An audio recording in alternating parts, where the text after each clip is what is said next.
Hey everybody, welcome to Lorebeards 40,000. Oh, hi, hello. Oh, hi, hello. This I is got our, ooh, what are those? they're just hard sleeves, but they're here on my table, and I keep playing with them. I don't know why. They're just here, and I'm playing with them, and I. who are you, Norn Queen Alexis? So, my name is Norn Queen Alexis. I am a Viking reenactress, a Warhammer player. I have a tournament this weekend, which I have to sign up for, bringing up first children. I am a Warhammer enthusiast and a literal shield maiden. I make shields. Woo! But I am very deep into Warhammer 40K, so much so that it's become a part of my personality. I How are you, think boss? being a shield maiden is awesome as hell. I want to tell you that's metal. I love it. Yeah. Well, the term is like way modern. Like Shield Maiden wasn't an actual thing in Nordic, like at the time of the Viking Age. That's a very recent thing. It's the same with a lot of like the Viking tattoos and everything. Like the star with the circle and everything. That's like from the 15th century. It's really cool folklore though. I dig it a lot. It is. It is. It's very cool. Hi everybody, my name's Ross Watson. I'm a game designer and author. I worked on most of the Warhammer 40K roleplay line and several 40K video games, and I was part of the US White Dwarf team for a couple of years. And today we have a pretty fun topic. Oh my God, we are going to talk about some knights, some Imperial knights. And we're not just talking about the lore, we're actually going to make it together because by the end of the stream, with your help, that is the chat, the lore seekers, we're going to build an entirely new Imperial Knight house from the ground up. And we will decide where they come from, what kind of world they rule, what colors they wear, their heraldry, the oaths that bind their nobles together. Are you excited, Alexis? Yes, but I'm excited for two reasons. One, Okay. I get to be on an awesome episode of Lorebeards. That's Mhm. pretty cool. Okay, that's always fun, and I love our community and everything. Two, a night sprue actually just got leaked, and I'm so excited for this because it's part of the Knight Destrier line of knights. The teenage knight, where it's not the baby knight, it's not the full grown adult knight, it's not the old age knight. It's like the teenage knight. It looks like it's one of those, and it's a Volkite weapon, which is really cool. Oh, that is cool. Yeah, Volkite is ancient technology from the Horus Heresy era. Basically, Martian heat beams is what they are. Now, there is a way for knights to get current tech from a very particular group of people, well, creatures, to have people. They could trade with the Leagues of Otan. There are different types of knight households that some don't comply with the Mechanicus. Or the Exodites, as we covered in our Exodites episode.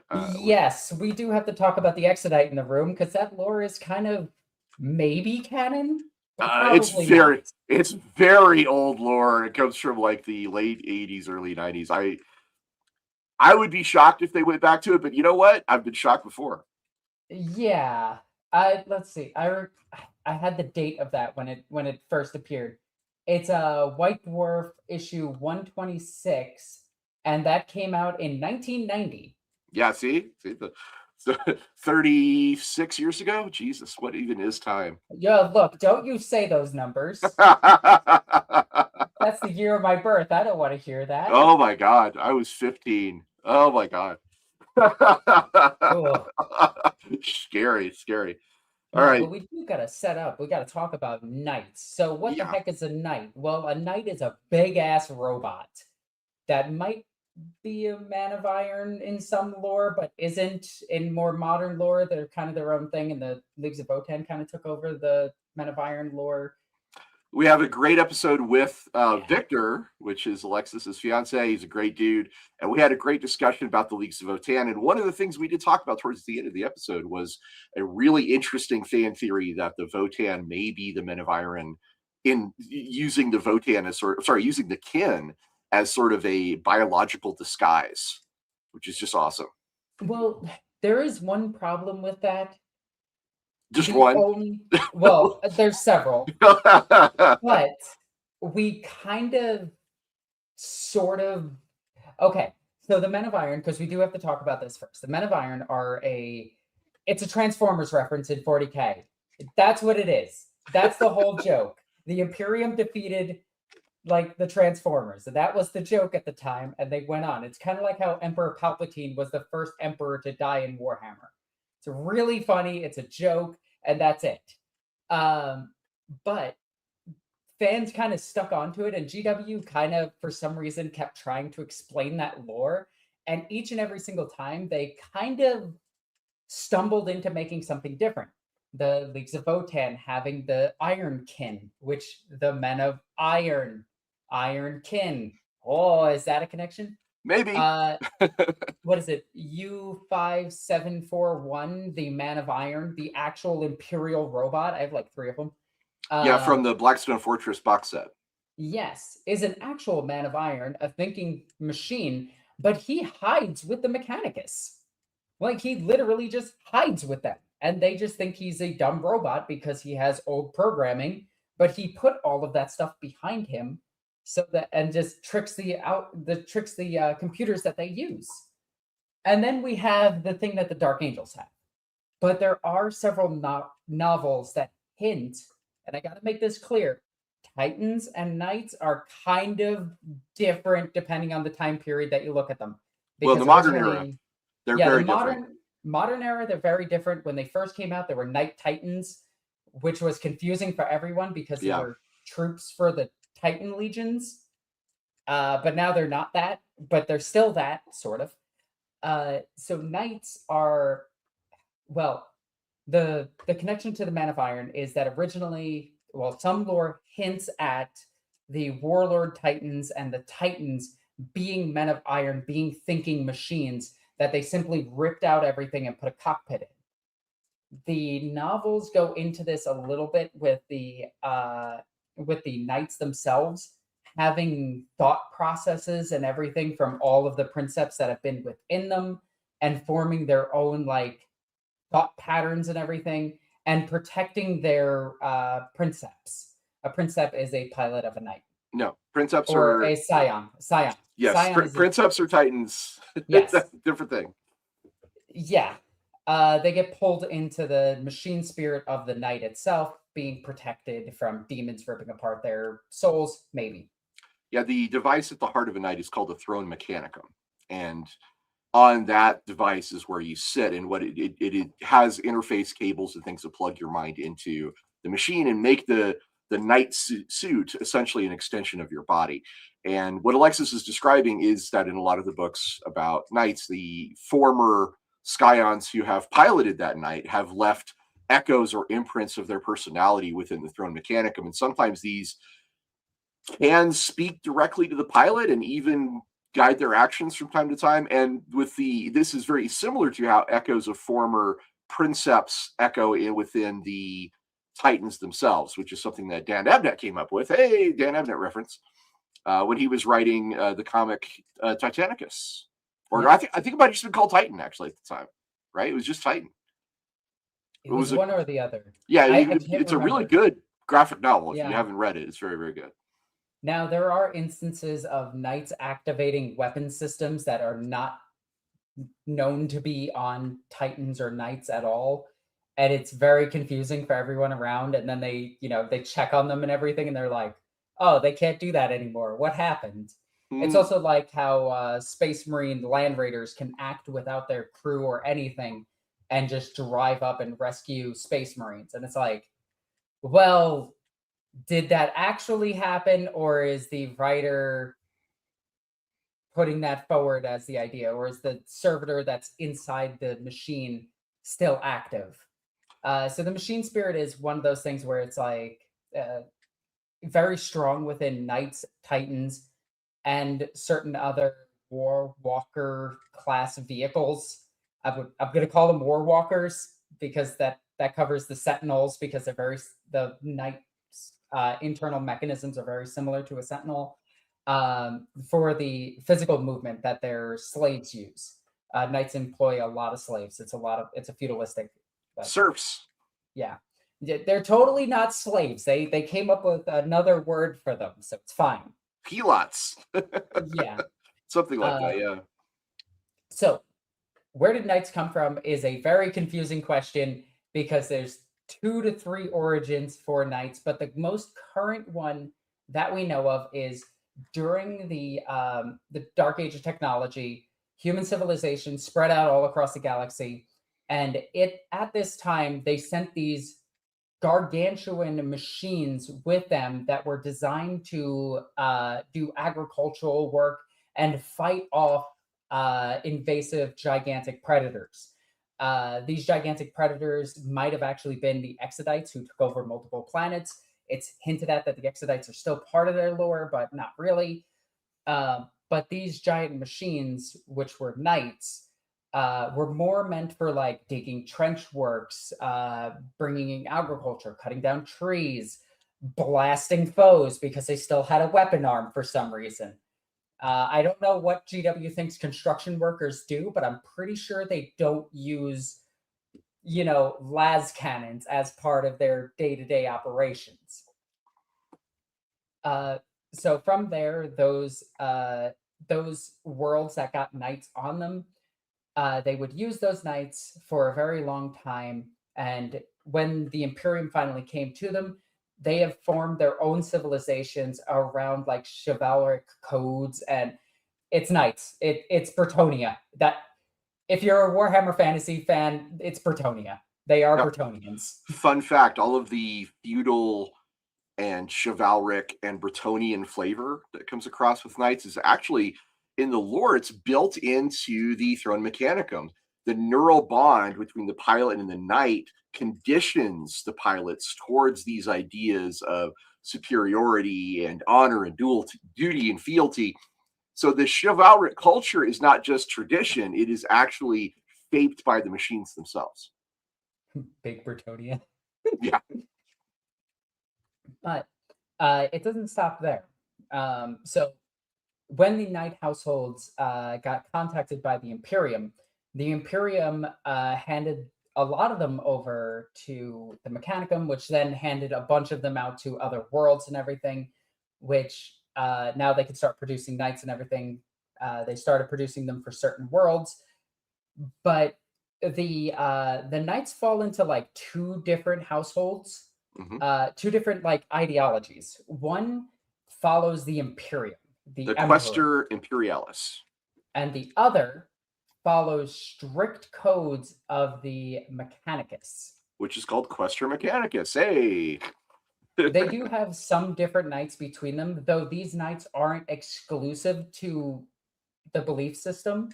It's implied that knight households can have access to any and all knights that they need, but some of them are extremely rare, and a lot of the Questoris Imperial ones won't get these like knight strix because that one's Forge World only. Well, both versions of Night Households, Night Homes, Night Worlds, probably what I should be saying. Both versions of Night Worlds do get support from the Adeptus Mechanicus. There's a specific group called the Sacristans that serve as the ones who maintain and repair and help operate. Well, not operate, but help keep them operational, keep the Knights operational.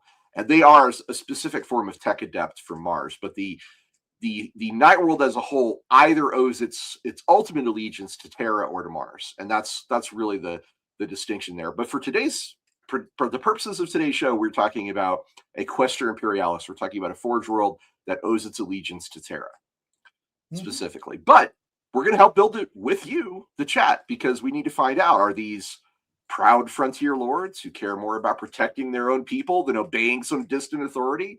Or are they close allies of the Adeptus Mechanicus? Do they distrust the Red Robe priests, or do they honor free blades, which are knights without a house? Or do they see them as a disgrace? And most importantly, what terrible old wound sits at the heart of their history? Because this is 40K. This is Warhammer 40,000. Nobody gets a giant sacred war machine and a noble bloodline and a beautiful coat of arms without also inheriting some sort of disaster or rival or debts, and at least one ancestor who made a really bad decision. Oh yeah, also knights do fall to chaos. There's a whole other category called Chaos Knights. They're the spooky boys of the knight households.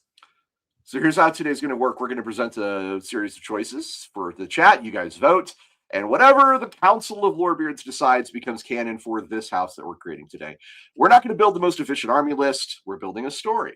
a dynasty of knight pilots in their world and their enemies and their traditions, and the crisis that may break them or forge them into a legend. So get ready to vote.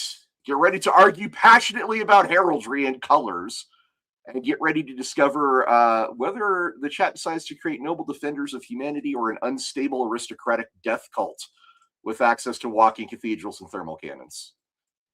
I also love that knights get deployed via gigantic drop pods. Like, Yeah, that'll always be funny to me. There's special ships that the Mechanicus says just to transport Titans, for example, because they're just so freaking big. Universe class mass conveyors, I think, was one that we created for Rogue Trader, and I think has maybe possibly become like a canon version of that ship that they use. But there you go. So I've got the screen open for recording all of our choices here. Let me just bring that up and make sure that we have it on hand, ready to rock. Yeah, here we go. I've got it. Dun, dun, dun. And let me just add that to the screen here. There are some funny things in the knight lore itself that I absolutely love. Like, knights have strict codes and everything. And one of them is that serfs that have giant walking machines that are equal to size of knights, they can't have weapons. So they basically just go in, and if the night world comes under attack, these walking war machines, because they're not knights, have to go out and basically just like push things away, and they find that really amusing. Are these are not the same thing as armigers, are they? No, these are strictly for their serfs.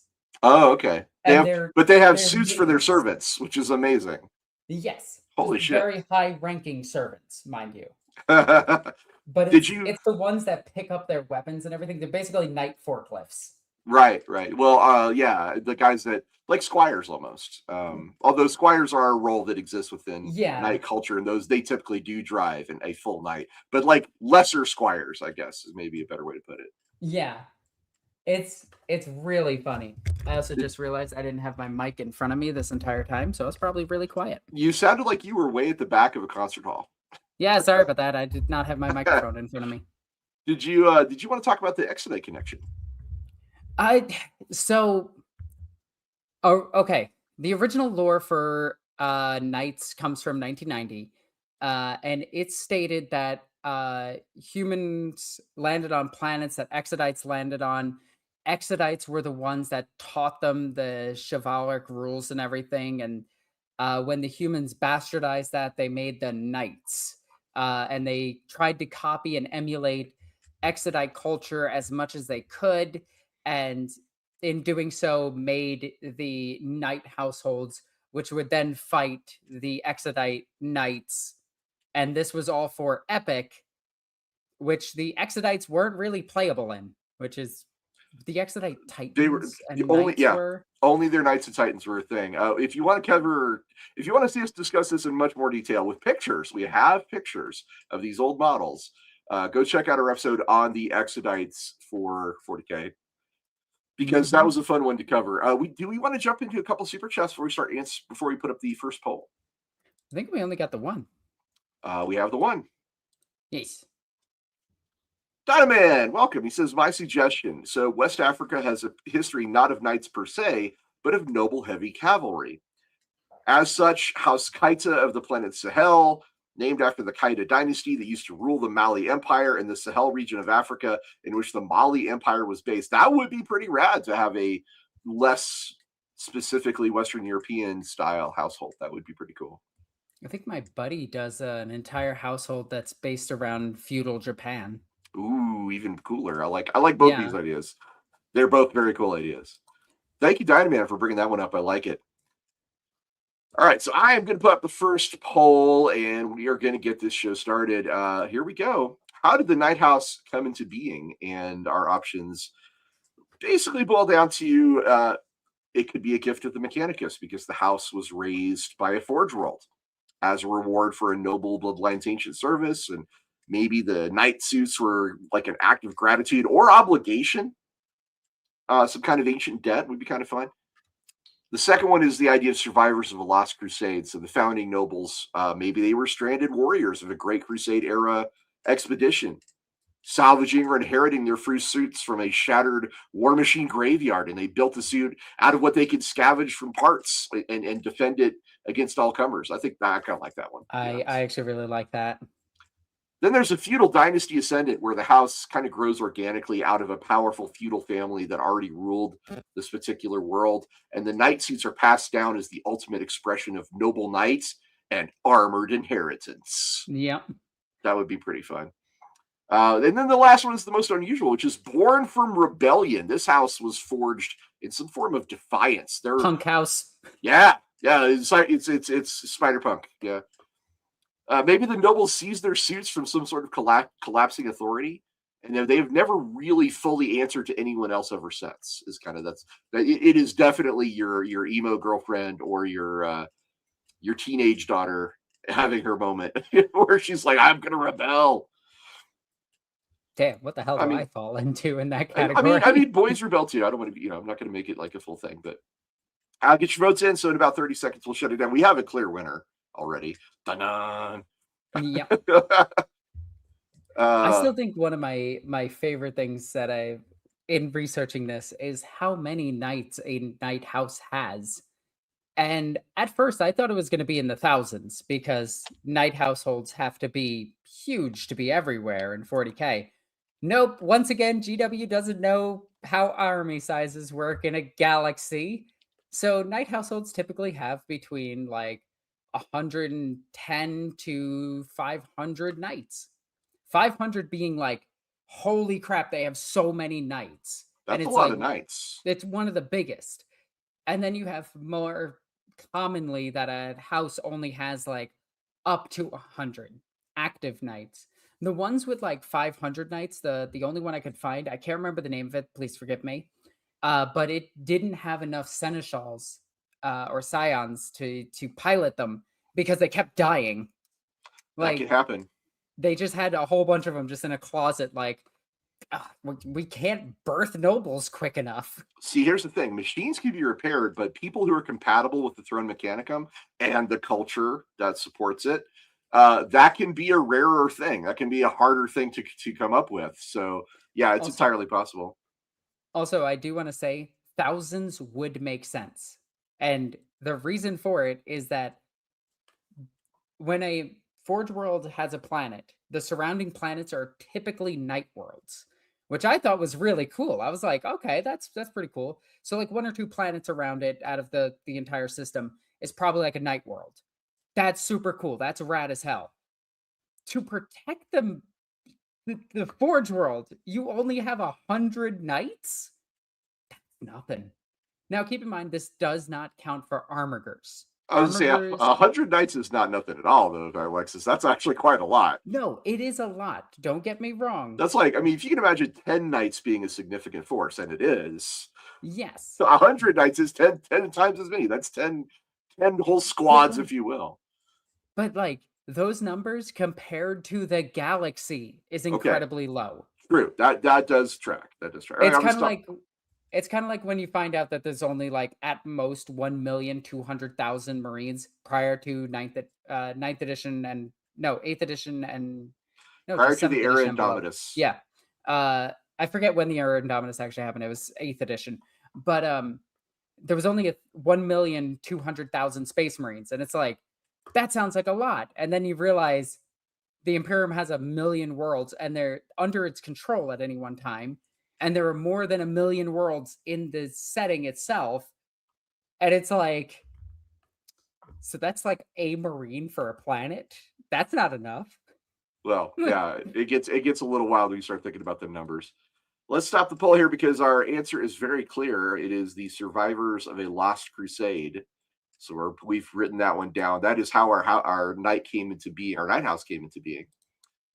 And now our second one is going to be: what kind of world does the night house call home? Do you want to talk about this one? Ooh, I love me some home worlds. I kind of wish you picked an ocean world for one of these. I mean, it's not too late for me to fix it, I think. Let me see. No. This is totally fine. These are fine. Okay. Because an agri world could also be an ocean world. That's true. Yeah, That is there's nothing absolutely true. stating that they can't harvest sea life on an agri world. Mhm, mhm. So you got the agri worlds. This is the farmlands and everything. This actually makes a lot of sense for knights to watch over because this is typically what knights did. They had plots of land, they had all their servants, and then they would get called to arms to fight. But they were given a lot of land and they had to tend to the land. Agri worlds pay a lot of food in tithes. Makes total sense. Forge world or forge bounded world makes a lot of sense. This is a forge world that's or a night world that's very tied to the mechanicum itself. Blah, blah, blah, blah, blah, blah, blah, blah, blah. I just want to make sure I got your spot correct. I opened up the wrong page. There we go. Then we have the frontier worlds. The frontier worlds are literally any insert your favorite fantasy and then sci-fi it up a little bit and you get a frontier world. Like this is where you could have cowboys fighting samurais. By the way, that's actually part of American history. They were contemporary, for sure. Yep. They were. There was a samurai that fought at the Alamo. What? That's a thing. You can Seriously? look that up. Oh my god, I will Also, have to check that samurais out. could send a fax, which is also an interesting historical fact. And I love Technically, that. that is also true, yeah. But frontier worlds are some of my favorites. It's always where I make characters that don't really know. Like if you're getting into Warhammer Fantasy RP role playing and you don't know the setting, put your guy or girl or non-binary on or NBs on that planet, and they don't need to know the lore of 40k. They get thrown into it, and then you can go through with the exact mindset you need for a frontier planet person into the greater Imperium. A Voidborn is also interesting. A night fleet is such a cool idea because that ship has to be at least a maybe light battle cruiser is probably the or light cruiser is probably the smallest it could be, but you could also go all the way up to a battle cruiser.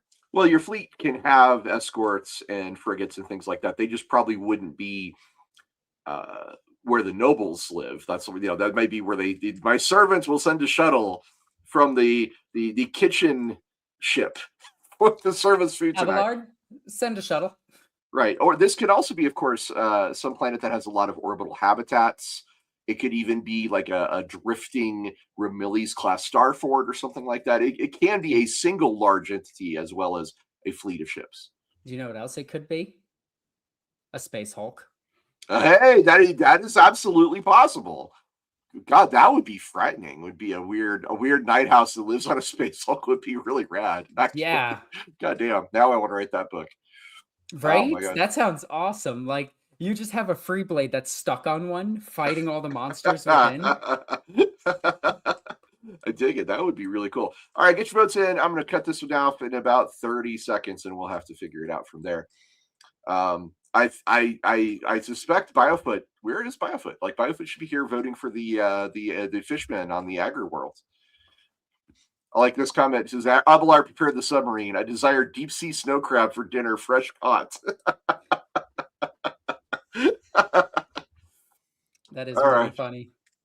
Yeah. Oh, or trying to claim a Blackstone fortress. Oh, that could That's be a good really cool idea. as Gus well. Lichlord Kears, thank you. All right, so this poll it was very split, but looks like the hostile frontier world is going to be our final result here. Did you want to talk about what kind of hostile frontier world it could be, Alexis? Ooh. Do your cooking. Cook us up Okay. a frontier world. All right. So we have to think about what kind of knights we're rocking with. We could do something like Vulcan's World, a volcanic, horrible place to Nocturne. live. Nocturne, which is protected by the knights themselves, because knights are one of the few things in 40k that actually protects mostly themselves. Like, let's not be too out there, but I could see a volcanic world. We could have a hostile world being that of the Exodite world. We could have the dinosaurs attacking the knights. We could harken back to ancient and older lore. We could have it where we have the carnosaurs being ridden by farseers, throwing psychic storms at knights as they come running in with their chainswords and lances, just stabbing them down. We could recreate that opening scene from Dawn of War 3, the most hype trailer I've ever seen for a Warhammer game, to be as terrible as it is. Dynaman sends us a super chat. He says, since it's a hostile frontier world, I suggest with the Sahel being between the Sahara and the rainforest, it's an arable band lying between a scorching desert and a Catachan-style jungle, which could be part of a Exodite world. Do you want me to? If I want, I could make a custom poll to talk about what kind of world it is. Do you want to Oh do yeah, that? we have to throw up a custom poll for this one. What are the options for this? Okay, so we have to have Exodite world. That has to be one of them. Right. Okay. We have to have God, we could basically put Iceland on there.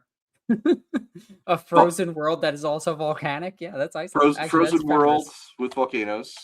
Yep. Well, I mean, geothermal activity is Fenris. Yeah. But it is not this. It's very much not the same because Fenris is primarily an ocean world. Yeah. So if we really want to go with like Fenris a Hoth, like Iceland, a little bit. Well, yeah. I mean, is it that weird though? Because they are definitely trying to be Vikings. They are Hollywood Vikings, and I love them. All right, we have two more options. What do you think, Alexis? Okay. All right. We need something a bit crazier, something a bit out there. A former Tyranid homeworld could be really cool because now we know Tyranids are making homeworlds, which is terrifying. Doesn't that mean? I mean, Tyranids were only seen like at a certain point in the timeline. No. Like it's a world that the Tyranids went to. Let me clarify. Okay. A former Tyranid infected world. So it's got its biosphere back, but it still has all of these tyrannic monsters on it. So you have things like the Catachan Devil just chilling out on it, gigantic monsters that these things have to fight. Something similar to like the Megarachnid. Hey, the planet called Murder. Yeah, the planet of murder. Hey guys, let's go to murder. Hey. I am slaughtered. Then we have to do something akin to what Dynaman said. Okay. I think that needs to be the last option. That was a cool one. The African Sahara vibe. You could have like gigantic tigers and shit like that on it. That could be really fun. I dig that a lot too. All right, so poll is now going up for what kind of frontier worlds? And you guys vote for this. We're not going to leave this up too long, so get it in there. Hey, we've got a super chat from Nestor Vitumbra. Oh, hi. We'll read that right after this poll is up because otherwise it'll knock the poll down. That's the only downside of this poll is that I can't, if I show a super chat or a comment, it knocks it out. Dratno Ocean World. Technically, any Exodite worlds could be ocean worlds. Frozen worlds could also be an ocean world. It's just frozen. Yeah. Do you want to build a snowman? I like that we both went there. No, but I really There's like another movie called Frozen, by the way, that's awesome, but it's a horror movie about getting stuck on a ski lift. Yeah, it is a good one. I enjoyed that one a lot. I do love the whole like knights are constantly fighting kaijus. Like that is just part of their lore. And the inspiration for knights is also an interesting thing because again it's GW, so it's probably not an original idea. Their only two original ideas were Lizardmen and Ratmen, which is really cool in my opinion. The Lizardmen are awesome. They're probably the most developed Lizardman culture, I think. I mean, I don't think even D&D has as well a developed Lizardman culture as the Lizardmen from Warhammer. And the Ratmen, of course, are like absolutely 100%. That's Warhammer Fantasy for you, baby. Yep. I think that's the two most like iconic ideas that GW made that is their own, that they can say it wasn't inspired by something, well, wasn't stolen by something else. Well, I mean, both of those are heavily influenced by real world culture as well. So there's technically there's nothing new under the sun. It's all just remixes and rehashes and riffs on existing ideas. But sometimes those riffs can be very original and cool in and among themselves. Like we were talking about Morgoth invading Warhammer Fantasy yesterday, which was a great show. And I remember saying, he's the OG Dark Lord, and I was like, well, I mean, there are stories about Dark Lords before Tolkien, but it is such a original spin on a Dark Lord that it's hard for me to think of Morgoth not as the OG, even though he technically isn't, right? Uh, Yeah. but it's the way culture I works, think guys. I think you could say it's the first one in a fantasy setting and not a mythology setting. Well, but that begs the question: isn't mythology just a form of fantasy? But It is, but whenever I think of fantasy, I think of like game systems. yeah, I mean, as a genre, it is often tied to those things. But we're sorry, we're Well, drifting off games topic. and entertainment, but I mean, all of those are intertwined with this. So, we gotta have our night's fight on Mount Doom. All right, Dynaman, you get your wish. It is in fact a desert jungle African world with let's just say with extensive coasts and seas. Oh my god, the Night Lancers could wield Equa spears. Oh, that is so cool. So there you go, guys. It is now canon. It is in fact a desert jungle world. And I can read my super chat now from Nestor Vitzabra, who says, Abelard, hand me the microphone. I want to speak louder than this night's speakers to demonstrate my authority. That 100% is something that a rogue trader would have. I believe it. That is rad as hell. All right. Oh wow, we're rocking right along with this one. So let's go to our next question. And this is one for you to comment on as well, because this is about their colors. What livery did the knights of this house wear into battle? Now, I'm going to say green and white because that's my household colors. But Verdant and gold is on the list. I do like verdant and gold. Verdant and gold is very beautiful together. Sable and bone is also really, really, really nice. Crimson and brass always feels a little bit too chaosy for me. Well, I put it on there in case we like that idea, right? Like, hey, Chaos Knights, what the hell, right? Yeah. Um, but yeah, for me, I think Storm Gray and Azure is that's basically the colors of the Storm Wardens. Sable and Bone is rad as fuck, but Verdant and Gold does have a particular knightly feel to it. I don't know. It just I could see that shield on the wall at the jousting tournament. You know what I mean? Okay, true. Have you been to a Ren Fair? I'm assuming you have. Weirdly enough, no. I Huh. moved right before the Ren Fair to Iceland, and Iceland only has like historically accurate fairs, which is really weird. Historically accurate only. Yep. Nice. Nice. I do remember being chastised for wearing my Battletech shirt when I went to a Ren Fair once. I was like, listen, there's a lot of fairies around. We need some cold iron. And everyone was like, all right. But I did get If hassled you ever about it. get the chance, look up the history of Ren Fairs. They were always been amazing. Absolutely love it. But I do have to remind chat that if there is something you want to add to this lore that is not a part of these questions, but you feel passionate about it to help us make your vision or our vision, because it's the lore seekers vision for this night household, you can do a $5 donation and add something to the lore itself. Like maybe our original scion is a clone. Maybe that's why they interface with the knight a little bit better or worse. Maybe something about them is messed up. Maybe the knight itself has a very powerful and passionate machine spirit that only seeks out the most noble of fights, like disregarding its allies to challenge the enemy warlord directly. Maybe this knight has a special archaeotech weapon or a double-barreled rapid fire battle cannon. Because those are things that could happen. It's absolutely true. We have a winner on our poll. We are Verdant and Gold. Ooh. I'm going to add this to the stage so everyone can see. Verdant and Gold is the colors that have been chosen. I do like me some gold. Gold is like, okay. So when you say verdant and gold, what are you picturing in your mind, in your brain? Paint me okay. like one of your French girls. Oh wow. So again, like I see it as like a shield you might see at a jousting tournament. So it's got the green, the sort of forest green Hmm. maybe just a little shade lighter, and then there's like a gold chevron in the middle to kind of designate that this is that house's colors. Obviously, there would be more ornate heraldry on the higher nobles, but like for your standard page standing by waiting for the queen to give him a message, he's wearing a tabard that's green and he has a gold chevron like a cross.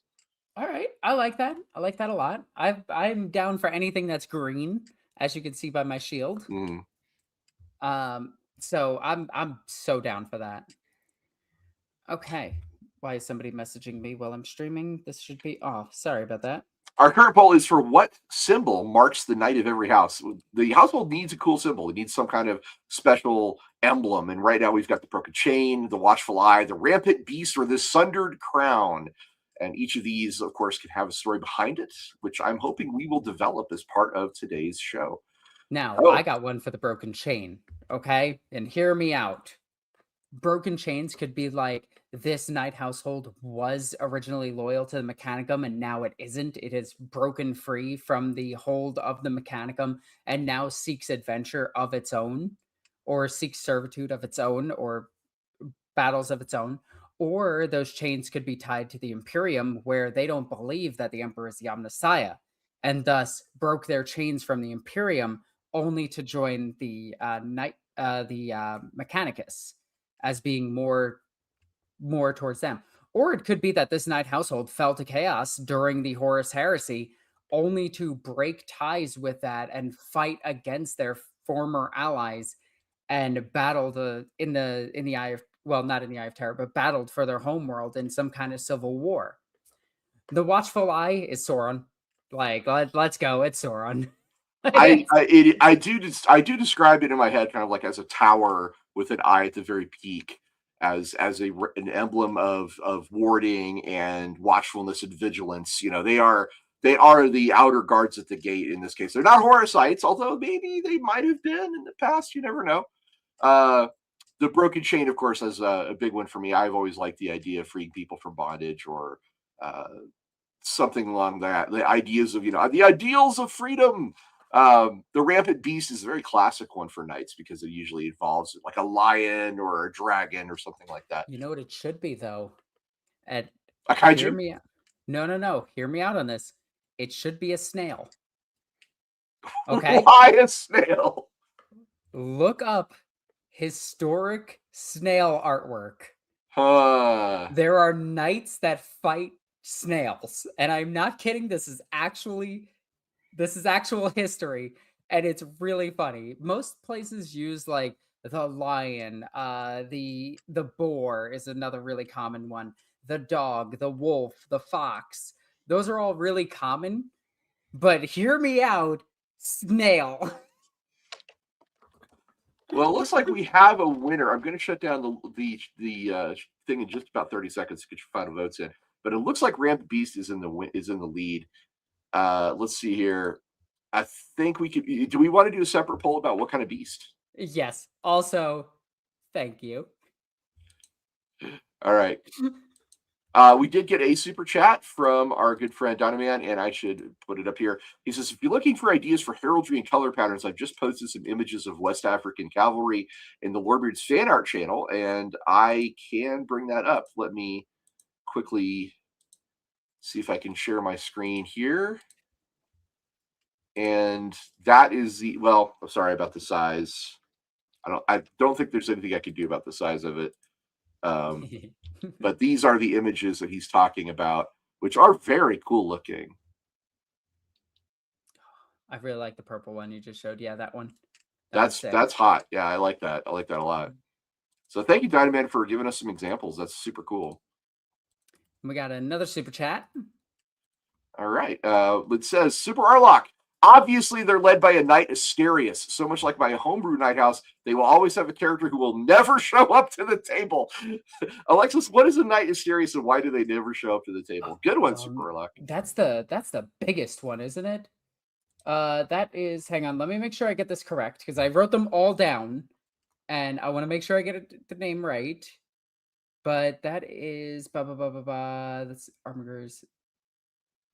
Wait, do you mean no? It's not a Cerastus. It's not an Acostus.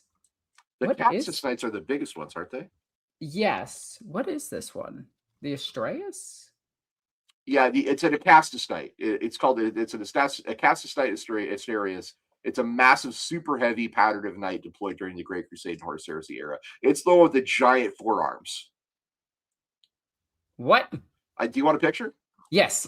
All right, I will bring up a Am I picture going of one. crazy? So let me. Oh, there it is. It's the dumb looking one. Yeah. Oh, damn, Super Urlock. She just called it dumb looking. No, have you ever had to put one of these together? Damn, there it is. That's what it looks like. It's Yeah. even got the green and gold. Look at that. I That's a green like and gold. I like that you picked the one from Legio Titanicus and not the 4-year-old one that is a pile of resin that doesn't fit together. Super Urlock. She's beating him up. I It don't know. looks I really like good it. in Titanicus. It It. looks really good.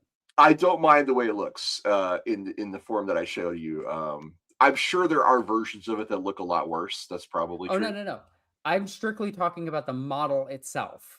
But The why? Why putting does that thing this? together. Why does this never show up to the table? In your opinion, is it because it's too many points, or It's too many points. It's gigantic. It doesn't have a base. It falls over easily, and the Porphyron is just better, or the Porphyrion, however you want to pronounce it, is just a little Porphyrion bit is better. a very good knight. That's true. I think. Let's see. There is a Keep in mind, I picture. have strong opinions about knights because I have like 7 of them. This is a maybe slightly better picture of the full resin kit. Let me see what you think about this one, Alexis, because I don't know. This is more of the bone and white though, or say black and white cover. Yeah, it looks really good. Don't get me wrong, but holy crap, is that thing a nightmare to build? All right, well. Like, although I think the Porphyron takes it for the hardest knight to build. That Oops, one's a giant pain I'm in the butt. still getting the wrong screen here. Where's my? Sorry, everyone. Technical difficulties. Here we go. Besides, the coolest knight out of all of them is easily and unequivocally the Knight Lancer. It is just the coolest. I love my Knight Lancer. Nestor Vitumbra says, perhaps a rampant beast with a loose chain. It can symbolize the ferocity of the house when the Imperium unleashes it against its enemies. Ooh, like a leash, like a chain that's been unleashed. Now, I That's want a rad. separate poll for what kind of animal it is. There, but I think we have to take this one, right? I think Oh that's yeah, really good. we are gonna do this, but I want to see if people pick snail. I should get my big book of beasts to pick something from Dark Heresy. Yeah, you go right ahead. I will start set up this. I'll set up the poll though with Yep. snail as an option for sure. Oh my gosh, this is going to be an interesting one. What kind of rampant beast is on our heraldry? I think one needs to be a lion because that's very African, right? And dark angels. I love lions. So one will be a snail. What we got 2 options open for you. Which 2 would you like to add? So you might like this, Ross. All right. This is my complete enemy list for everything in RPG Warhammer related. That is all nice. categorized. So I could find it really quickly. Let's get a better look at that. I'm going to take myself off the screen for like tabs and everything. All of it. It's just I love this because I can find everything super easy. And we're gonna go to animals. Okay, so we got some cool stuff in here. The pirate cat might be nice. A giant one of them could be really cool, but there's some cooler creatures in here. Snail is already on the list, and I added a lion because it's African and also Dark Angels. Oliphant is being mentioned in the chat. I think we go with elephant. Okay. All right. Oh, this is also a super chat from Dino Man. And it actually, you got me right there. I was going to say the giant crocodile because that is in here. And it's the crocodile that death spins you into the warp. What's that? What are they called again? Crotalids? Crotalids. All right, so elephant, crotolid, snail, and lion. Is that fair? Yep. All right. So that And is what kind of rampant beast is now up for you guys to look at. Hey, Dynamite, yeah, crocodile dragon monster in reference to the Ninki Nanka. All right. I was trying to get some more African animals if I could. But We're Ross, being there is something funny that's in Dark Heresy that I just want to mention really quickly. all right. Do you know what the strongest enemy with stats is in Dark Heresy? What is it? And by Dark Heresy, I mean any and all of the role playing games for Warhammer of that What era. what is it? Okay, a lot of people would think it's the greater demons like the Keeper of Secrets or the Great Unclean One. No, it's the Leviathan. The Leviathan has the highest stats and the most attacks out of any creature in all of the settings. And that's a kraken-like being, right? Yes, and it's a random encounter. Holy crap! Yeah, could you imagine you're just sailing on the ocean and then all of a sudden the strongest enemy in the entire setting attacks you? What book is that from? I can't remember. It's in this book though, because Oh I wow! pulled everything. All right. So we're being asked in the chat if we would cover a Chaos Knight household. Yes, we will. They are a totally different flavor though, and I think we would want to do a different show. But I'm Yeah. open to it. Yeah, like we'll put it on a poll. You guys selected Night House for the Let's Build. That's why we're doing it today. As a matter of fact, we do a poll up right after our show. So if you go to our YouTube channel right after this show has been broadcast, and if you're watching it on YouTube after the show, it's probably already up. Anyway, go to the Lorebeards channel on YouTube, and under posts, you will find our image polls for what our next show is going to be. So you can go there and vote. Heck yeah. Oh, this is also a good time for me to talk about what super chats are. And the absolute best way to support the channel is a super chat, like Nestor Vitembra is right here. They not only impact the hosts directly, but they also make it more so that more content can come your way from the Lorebeards channel, and we do love making it. So we're very grateful to everyone who gives us a super chat. All right, I think we got in the poll. We got a clear winner. Clear winner. Yeah, it's a very clear winner. It's but the Snail crotolid. got voted. It's a crotolid. All right.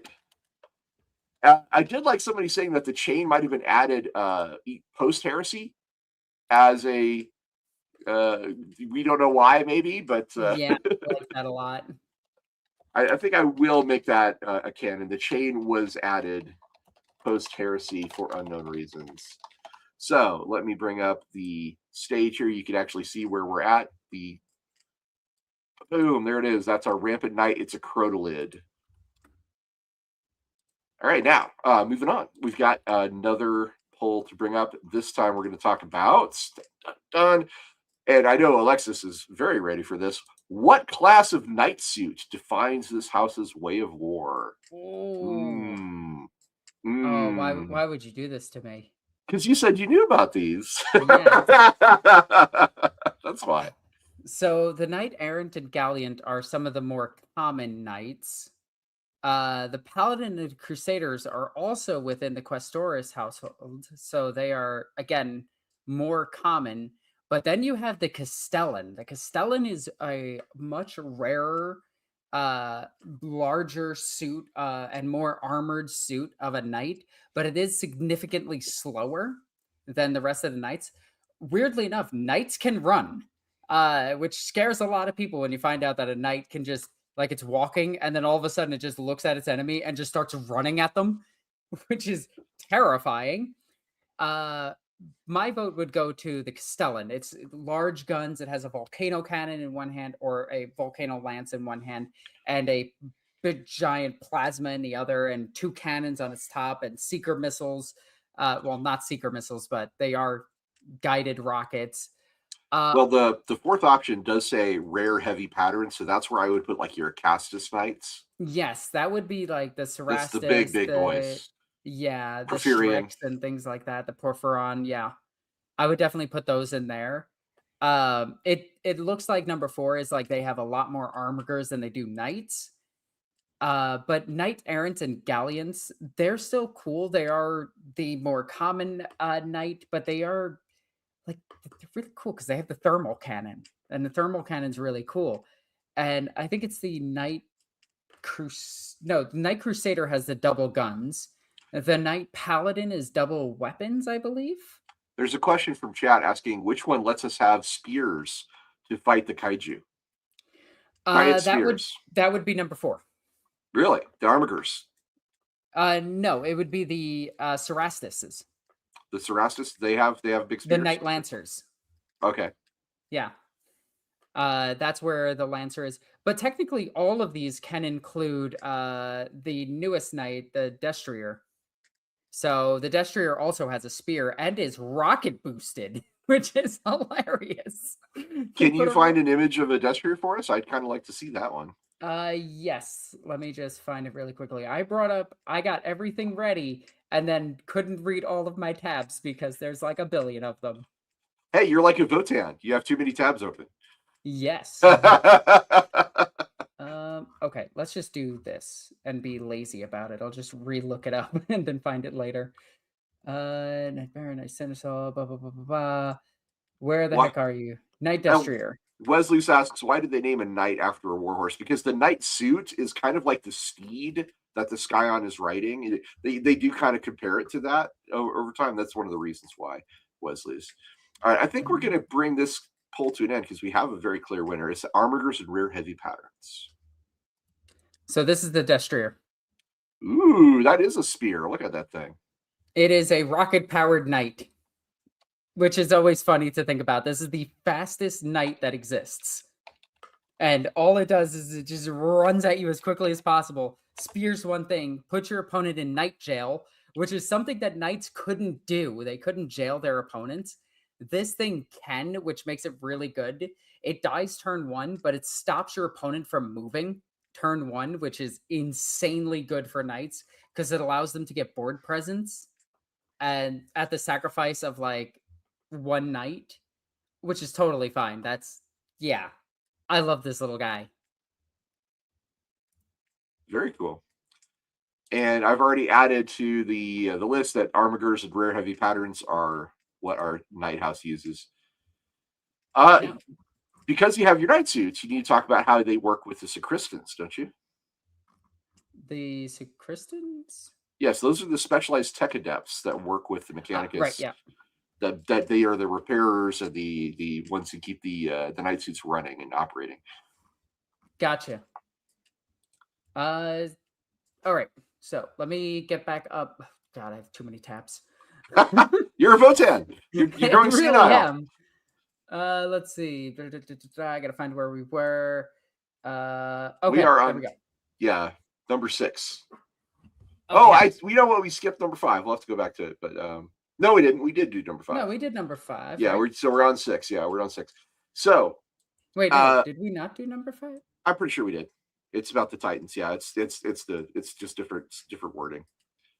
Okay, gotcha. Yeah, we did that. So sacristans, these are the Mechanicus adepts who maintain the suits, and the first option is that there is a dedicated lineage of sacristans that have served this house for generations, and their families are as tied to the knight's fate as the noble pilots themselves. So it's very. I realized why it took me off guard, because I call them sacristans. Okay. That's why I was like, the what? Well, maybe I have it wrong. I don't know. Games Workshop, tell me how to pronounce this. I call it sacristan. She calls it sacristan. I mean, it's whatever. Yeah. The second option is an uneasy alliance where the sacristans are kind of on loan from the Forge world, and they're not really fully trusted because they're not born on the soil of the Night world. So they're watched very closely by Night household assassins, probably, to make sure they don't mess with their knights. That is a very possible thing. The other option, go ahead. I love the third one, the self-sufficient nobility. I absolutely love that they are so distant from the Mechanicus that they have their own tech adepts that are separate from Mars, which does exist in Knight lore. And it's so weird, and Mars absolutely loses their mind whenever they find out about this, because you're not supposed to know technology, but Knight households are so separate sometimes that they can learn about their own knights, or they have knowledge passed down from generations that predates the Mechanicus, which is crazy to think about. That they have tech that's older than the Mechanicus. Technically, Knight stuff is STC designed, which comes from the Dark Age technology, so it is older than Mechanicus. The fourth option, the Fractured Priesthood, is where the Sacristans have factions within them, and they jockey for position and influence over the knights, and sometimes those private feuds can bleed into the politics of the noble house that they serve, which is a little bit Game of Thrones, which is one of the reasons I threw it in there. I hope it doesn't end that way. No, yeah, well, shame. God, I still don't know what had a worse ending, The Boys or Game of Thrones. I think Game of Thrones takes it because it's legendary. But oof, The Boys. I haven't seen the last season of The Boys. I need to watch that. You should be in no rush to watch it. Okay. 30 seconds left on the poll, everyone. Get your final votes in. I do like The Boys. I've watched many seasons of The Boys. I haven't watched all of them. We'll get to the end there soon. Man, Carl Urban and Jack Quaid are just amazing. Yeah, the actors in The Boys are absolutely phenomenal. The writing is... Anthony Starr. The last season's writing is rough. All right, well, we have a clear winner. Bound by Ancient Compact is the correct answer. And we have a super chat to read as well. So let's throw this up on the screen. Off-topic question for Alexis, as someone who doesn't play tabletop, Dynaman says. I'm making lore for a set of Imperial Guard regiments that heavily use hippogriffs to the point where they are basically their Layman Russ workhorse vehicle. So out of curiosity, how good are they on the tabletop? Controversial opinion, they are amazing. Okay, so I take 6 of them in my army list for... Just 6? Well, that's the max you can take. I have...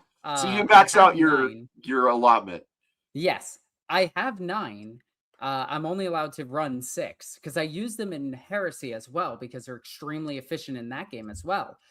But hippogriffs are a unit that is not only fast, but because it is a unit, you can keep one of them in range to get an order, and it affects the one that's really far ahead of it.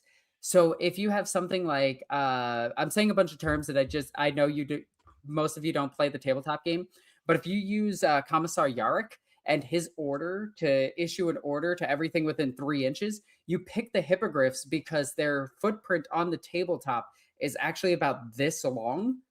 So they affect everything within 6 inches of that, and it can affect a range of almost like 25. They're like a relay. Yeah, they're insanely good. They're fast, and now with the new pivot rules, you can actually pivot them in the way of your opponent, sacrificing, again, 1 unit to buy yourself 1 turn of gaining points that your opponent doesn't get, and you can win the game through the clever use of hippogriffs. Now, are there way better ways of playing guard? Absolutely. Am I going to play Oops All Tanks? Absolutely. That's great. We've got a super chat from Ricky Chapman that is a $5 super chat. I think he wants to add this to the lore. He says a Knight Porphyrion, but one of its arms has been replaced with a power lance, would be kind of cool to have in the house's armory. How would that work though? Because like one of the big problems with the Porphyron or Porphyrion is the fact that it is incredibly slow. It's a firing platform. Maybe it's like a harpoon lance. It could be. It actually, that does exist for these Castellan Knights. The Valiant has one. It could be like a double, like, it could be an Ursus Claw. Those exist. So, Ricky, I've actually added this in. It's right there. A Knight Porphyrion, but it's got a power lance, and it's a harpoon as well. I hope you enjoy that one. Now, what's... Donovan says, thanks, Alexis. The duelist urbanites rejoice in your answer. Heck yeah. So, yeah, what would you... what's the story behind this modification to a Knight Porphyrion? Okay, so this Porphyron has taken some serious damage. Something had to not only break through its shielding, which, keep in mind, Knights don't use void shields like bigger Titans do. They use something called ion shields, and ion shields can disrupt and displace ammunition and energies that hit them. but after a certain amount of time and certain amount of energy hitting them, they do buckle and break. Also, They they're directional and they have to be oriented Yep, in the they they are in front of particular you. direction of the attack in order to function. Yep. Which is cool because Now, it's like a knight positioning his shield. That's what I really dig about it. yes, it is really cool. In current 40K, it is just a 5-up invo save for the knight. In Heresy, they still use the directional shielding, which is really cool. Though a lot of people will then argue which direction is the shielding actually facing, because yeah, knights and how basing works. But something had to have overcharged it and gotten through it. Now, I'm thinking it's either going to be a melee attack that gets on it and tears the weapon off, like a Carnosaur getting through it, or a Norn emissary getting into it and hacking that weapon off, or drilling it with acid until it breaks apart. Or it had to be like the shot of a very powerful weapon that destroyed it, like something off of a Wraith Knight shooting its D cannon at it, just blowing its weapon off, but the shielding buckling just enough for it to pop through just its arm. And because the Knight Porphyron is so extremely rare and hard to repair, they decided to just swap its weapon with what they could. The joint is still fine, but the weapon is damaged. So they removed the weapon and replaced it with another knight's weapon. In this case, probably something that they had to custom build, or something along the lines of the Knight Lancer's lance. So that way, this thing, if something gets close to it, can just lance it and keep it down while it blasts it on the ground. So yeah, And it could be a kaiju. it could just be a regular kaiju or some type of giant crocodile or ogopogo. Could be something similar to those. So we've got a request for a house name poll. I've added Heis Kaita in honor of Dynaman because he wants House Kaita. I've put one in just for us, House Drakenweird, because that does describe a crotolid, I think, pretty well. Yeah. Do you have a fourth option? There's a one I added in there just for fun. House Valorian, I should say. We need a fourth option. What's one that you would recommend? Oh, weirdly enough, we've never made a homeworld yet. Like, well, I was going to use the name Sahel, which is from Dynaman as well. It feels right. I mean, it is it's his pitch for the African themed one. I kind of like this. Krakenbeard. Yeah, Krakenbeard. You want to go with Krakenbeard? Yeah, let's go with that. Krakenbeard it is. I mean, we could mess with them and just call it Sotek. Awesome. All right, folks. So we actually got one up a little too late there. Wesley's apologies. So the name of the Night House is proposed between House Drakenweird, House Valorian, House Kaita, and House Krakenbeard. I misspelled that because I'm a terrible typist, so I apologize. But it's Krakenbeard. Look, it's not me typing. I have horrible dyslexia. Now, I will say this. If you guys like one of the names that isn't picked, you could make that the rival a household. You certainly could. Yes, we can have a rival, and the rival could be anything you guys want. Could also be the name of the Chaos Knights we build. Oh, which eventually we will. I think I really like to do that. That'd be super fun. Oh my god. So yeah, we're doing the name. House Kaita is in the lead. Dynaman's he appears to be a compelling orator because he's gotten his way on most of the things so far.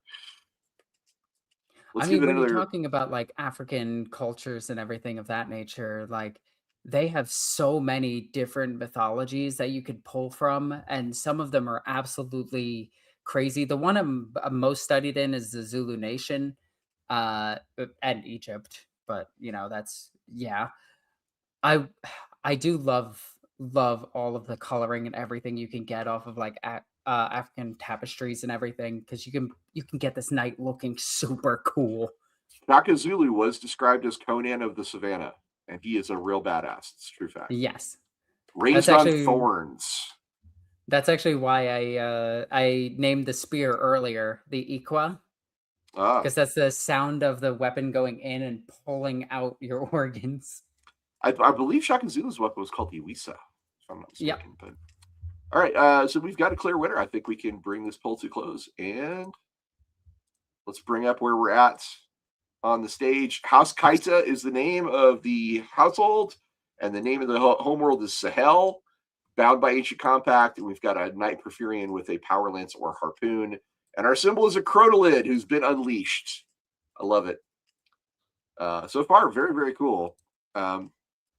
Let's see, where should we go next? I think the next one on our list is how do you earn the rights to pilot a knight suit in House Kaita?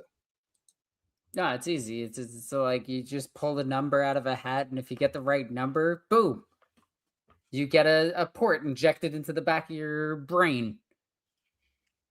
By the way, that is an actual thing. Like not the drawing numbers thing, but how knights pilot their well, knights is they have to have a direct connection from the back of their brain into the knight itself, similar to that of an MIU, but this one is way more advanced because it puts you like your body just kind of goes limp and you are moving everything with your brain as if the knight is you, Right. which is such a cool way of thinking of the knight itself because your consciousness becomes one with the machine, which some would say that is a machine spirit, but that's just me. It's one of the things that only the seneschals, the scions are allowed to do. They are the only ones allowed to plug into their knights at any time. And if anybody has to move their knights, like any of their serfs or slaves, So the different Kristen's name, have to move their knights, they have to get into it and manually move it with the levers and everything, which is much slower, but with the right pilot, I'm going to call this one the pilot, if they're not just connected into it, they can still perform their duties in the night itself. It's just not as fast as, well, yeah, you're your considered nervous crippled. system. Yeah, you're considered crippled and moving at very slow speed. Let's explain some of these options here. So the long vigil is the idea where the candidates to be a scion or a night pilot, they must survive some sort of extended solitary trial before they are permitted to even touch the throne mechanicum. Test against a rival means that ascension is earned through single combat or a tournament or even a duel against another candidate with only the victor being granted the suit. That's me drawing a card because it's a duel. Get ready to duel. You're doing a Yu-Gi-Oh! Yeah. Duel deck there. Which, The bloodline right is where ascension follows strict hereditary succession. Oh, there's the cards. Look at that. So only those of the proven noble bloodlines chosen at birth are raised to pilot a knight, regardless of skill. And the last one is the machine's judgment. Now, the machine is ultimately going to be the one that says yes or no, the throne mechanicum. But in this case, the throne mechanicum is actually exposed to all the candidates at the same time, and it chooses the ones it thinks may be worthy. Like similar to how the Sisters of Battle Paragon Warsuits choose them. Less than that, though, because that's just a sort of that's literally the warsuit knighting you, really. In this case, it's all of it's the echoes of the former pilots that are kind of convening a council, if you will, to study who they think is the best. We still have to figure out what the hell is doing that with the Sisters of Battle. Right, and how the sisters don't question it at all. They're just like, oh yeah, that makes sense. The AI suit is picking a pilot. That's not heretical. Well, remember how the Sisters of Battle were founded? It was a conversion field worn by Goj Van Dyer that convinced them that he was blessed by the Emperor. So it fits that the Sisters of Battle would be like, you know what? It's fine. It's technology. It's the Emperor's will. They are both one and the same. Also, I'm sure the Mechanicus is fine with that, right? The Mechanicus is probably like, yeah, that's we like this idea. We like where this is going. It's one of the things like the Paragon Warsuit is a piece of technology that has apparently always been there and no one threw a hissy fit. And then you have things like, the Lehman, not the Lehman Russ, the Rogel Dorn tank always existed in the lore, just popped up. Knights were always in the lore and just popped up. But God forbid you talk about custodians. All right, so I'm going to bring this poll to a close. We have very, very close one here, but the winner is Trial Against a Rival. Alexis, how would this work out in the idea that you have to fight a duel, or you have to like how would you see this working out exactly? Because Okay. it's a tournament, or it's single combat, or it's a duel of some kind, and only the winner gets to try on the suit. So. The easiest way of doing this is that they have a massive, excuse me, a massive tournament. They have jousting, they have fighting, they have shows of strength and feats. They have they save they have to go on a quest and slay a beast. And all of this takes place within a week. This is the Olympics, okay? Essentially, but nightlier. Okay? So they have to do this grand game, and then once somebody gets enough points to the point where they are on top of the leaderboard because they're getting judged for everything that they have done up until this point, the two of them who are left are the ones that have to battle one another to see who is going to be the pilot or the scion of this night. I think that's the way we do it. We do a nice, like, real gritty fight that involves death.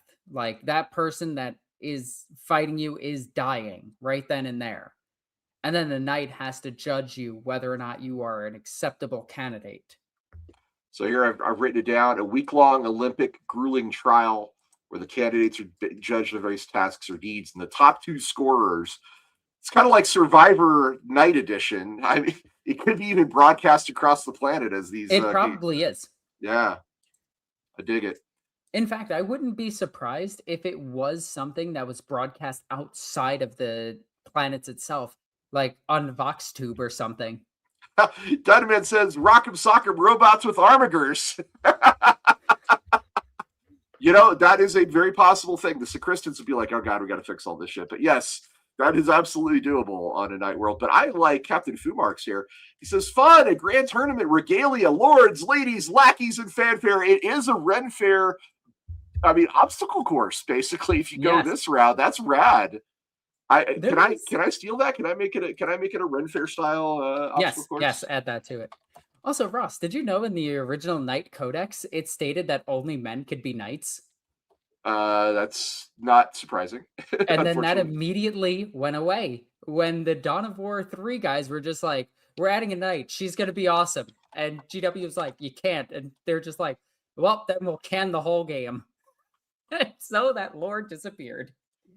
So there it is. The Trial Against Survival is, in fact, a Ren Fair-esque obstacle course.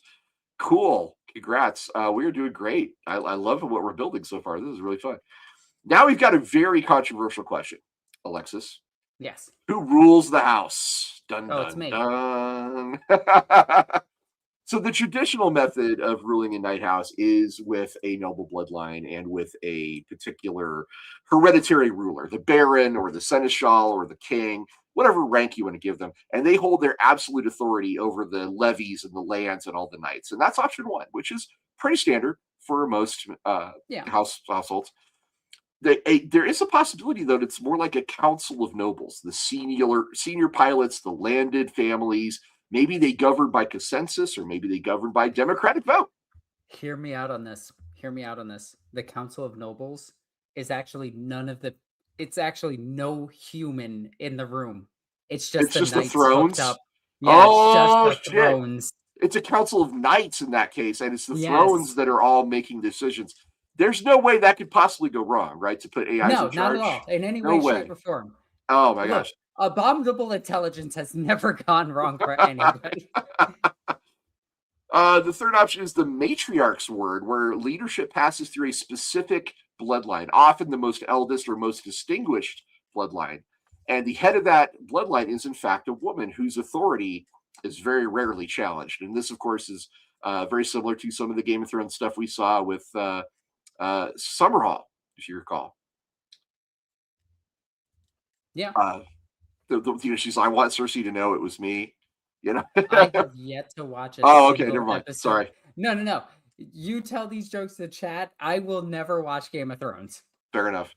It's weird because a couple of my friends are actually in it, and I will never not see them as my friends. Well, there you go. The last option is rule by combat rank, which is basically command of the house is given to which noble holds the most prestigious knight suit or has won the most recent trial of arms. So it produces very strong warlords, but kind of unstable politics. Just saying. The one with the most brain damage is in charge. Oh, let's see. We do have something I need to read here in just a minute for our Darius Rose. I see you there. I am not going to forget you. Yeah, there was also another question that somebody was asking that I want to answer. It's about Death Company. I saw it a second ago. I wish I started that one. Robot Council is the question. Can we have Votan allies? It's not out of the question. Wesley says it's not AI. The Knight's Machine Spirit is very different. Is it, though? Because remember, STCs are the things that create the Knight of the Thrones Mechanicum, and STCs are definitely AIs. I mean, it is the way a Throne Mechanicum works, and the fact that it contains echoes and remnants of the personalities of the pilots that have operated it before. Are those actually ghosts, or are they more like a digital consciousness that has formed out of the gestalt of all the people that have piloted the suit before? I think it's an open question. I doubt you can say it is or is not with a strong degree of authority on that. But it's an interesting question to ask. I like the idea of the machine spirit. I think it's great. I love the idea that the Imperium is so like scared of machine thought that they use parts of human brains to make the final decision in the Castellan robots. I think that's really cool. Here's some coding that we put on an NES cartridge, and then it just shoots a single nerve through a brain, and they're like, okay, it's fine now. Captain Fumark points out that having Votan as secret allies would be an awesome drama, especially with the Mechanicus being so close at hand. That is an interesting point. I kind of like that. If anybody likes that enough to make it canon, give us a super chat, $5. We will add it to the list because that is a cool idea. I'm going to shut down the poll in 30 seconds. Go ahead. Iron King are the one that are actually repairing the knights. Oh, that would be true heresy. Why do you have so many Knight Strix? Why do your armigers run around with the Volkite weapons? Don't worry about it. We're an ancient knight household. But you're not. Shut up. Shut up. All right, I'm going to stop the poll. We have a clear winner, the Matriarch's Word. So, Alexis, who is our current matriarch? Or maybe the bloodline? You can maybe talk about the bloodline, why that bloodline is so important to House Kaida. Oh, okay. All right. We got to come up with some badass woman. My first thought was a gene stealer cultist. Like, I don't know why that would be horrifying. I wonder if that could mutate them away from the gene stealers, from the hive mind. Do you have a member here from Darius Rose, a member for 8 months? Thank you so much. Lore-wise, can I kit bash a Furioso / Death Company, I assume Dreadnought? Yeah, you can have Death Company Dreadnoughts. There's no question, no reason why you can't. Yeah. Absolutely. Furioso, and I assume you wanted them painted red, is what I think they were saying. Oh, And maybe if I'm wrong so, about that. Yeah. If so, still yes, it's just a successor chapter at that point. Or they're just going mad. But yes. And we got Super Chat for each episode says, hear me out. They duel each other in armed Drover Walkers. The Drover Walkers are what are those? They're the ones that don't have weapons. So that's the Rock'em Sock'em version. Yep. All right. Well, since you've added it in there, I think we can add that to the single combat part of the section, right? The single combat is fought using Drover Walkers. Using unarmed Drover Walkers. All right. There you go, Ricky Chapman. It is now legit. It is in there. Congrats. You've added a fun little detail there. I do like that a lot. All right. So the answer is he's like one that is a Redemptor that is both Death Company and Furioso. Yeah. There's nothing against that, Malor. So it wouldn't be a Redemptor Dreadnought. It would be a Brutalis Dreadnought. The Brutalis one has the same war gear as the Furioso. But it's the same chassis as a Redemptor. It's just using different arms. Yeah, different arms. And different top weapon. For some reason, they gave the Brutalis an anti-air gun. So we're still on the Matriarch's Word and the bloodline here. Do we want to name the ruler and then talk about it? Because I can come up with a whole poll for the name of the matriarch. I'm thinking about this, and I kind of like the idea of Cleopatra to go with the whole, African Mm. theme. If we go more Egyptian, then we could go into another like 40K adjacent thing with the Eschers, and we could have like the House Escher because they are run by matriarchs, which is pretty That their cool. bloodline being related to the House Escher? Okay. Yeah, you could have Okay. something like they've explored and gotten out, and that's where they are. It would also fit with the African theming because of their colors and choices of outfits and everything. Okay. I see you. Um, I see you. oh, but Chad, I need some help with this. I've got two more. Dahomey is apparently one. Dahomey? Really? Dahomey Amazon? Is that a thing? Ooh, maybe. Okay. All right. I'll add Dahomey. I'm I'll not look familiar that with it. up just in case it's something bad. Yeah, you better double check that one. Agoji is one pronounced from Devin Rabina. Okoye, obviously, is from. Oh, that just means mother. Yeah, put her in there. Okay, Dahomey's in there. Yeah. What about this last one here, Agoji? Okay, let me look that up really quickly just to make sure we don't accidentally put in something because I know a lot of people will try to trick me with Icelandic, which is always funny to do. Not in this chat, but in my chat, they tend to do it. A legendary female military regiment of West Africa. So Agoji sounds pretty really good. Cool. Yeah, that does sound really cool. All right, so I have the poll, and I will be putting that up right now. What is the name or nature? Because the House Escher bloodline is in there as a possibility. So, what do you guys think? Please give us an idea of what you want for the matriarch of House Kaita. Damn, now I feel lame putting Cleopatra in there. Damn, there's so many good choices now. I mean, Cleopatra. I mean, it's not out of the question. No, she is a badass, though. We do have a super chat from Super Orlock. We'll get to that in just a moment. Yeah, as soon as we finish off this poll, we'll get right to it. This is a pretty interesting house, night house, though. I like the trial. The trial has turned into something pretty cool. I want to write a book about him. Mm-hmm. Which one means mother? Captain Fumark is asking. I think that's Dahomey. Yeah, that's Dahomey. Oh, that's so cool that there's a whole. I gotta look into this now. This looks awesome. Who is it that looks awesome? The Ajoji. Agoji, yeah. Yeah. I think they made a movie about her. Wasn't the Woman King? Wasn't that about her? I think so. Maybe I'm wrong. I don't know. I don't know that. I don't know the legends of that stuff as well as I'd like. Yeah, I don't know enough either. 30 seconds left on the poll, guys. Get your votes in, and we will shut it down. Okay. Sorry, I was trying to look for a way of pronouncing it. Well, you probably just type in "how do you pronounce" and then.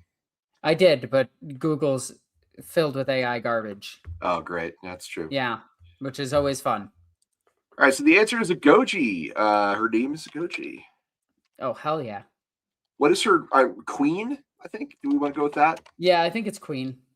Okay, so I will drop this poll and bring up the list. So the matriarch's word, Queen Agoji, is the current commander of the House Kaita. All right. That is pretty great. I like how we keep adding polls, even though I created like 20 of them. Well, yeah, that's how this goes. We have to keep creating everything. All right, new question. What vow binds every pilot the moment that they take their throne?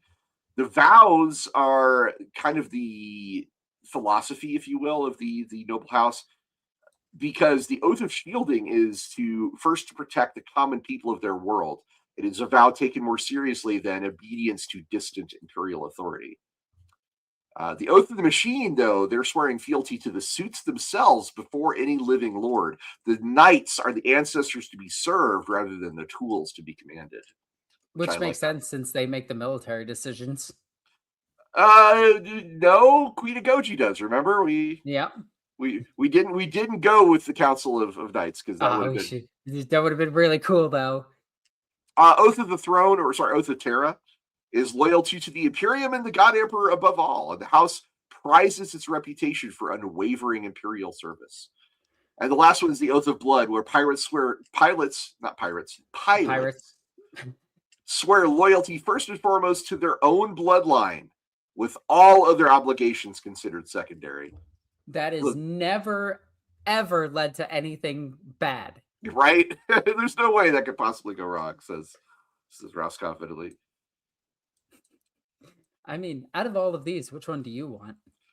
Well, I mean, people say the Oath of Terror is boring, but I mean, it is a very common thing in 40K to be like, hey, for the Emperor and all that. I like Oath of Shielding personally. Is my favorite because protecting the common people is something I can really get behind, and the ideals of chivalry in Bretonnia is very much against this, right? The chivalry code in Bretonnia is like the peasants exist to do all our work and basically be shit on, and the nobles are the only ones worth the damn.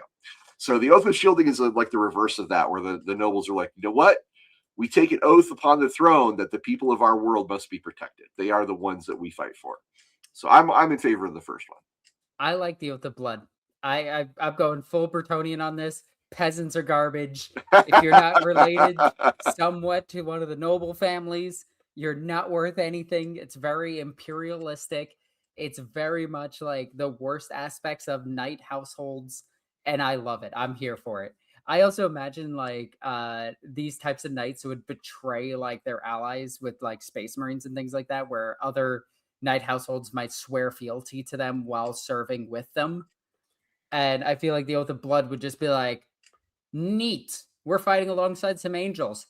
Hey, Space Marine, how long did it take you to become a Space Marine? Like 50 years. Cool. Crush. It took me 20 years.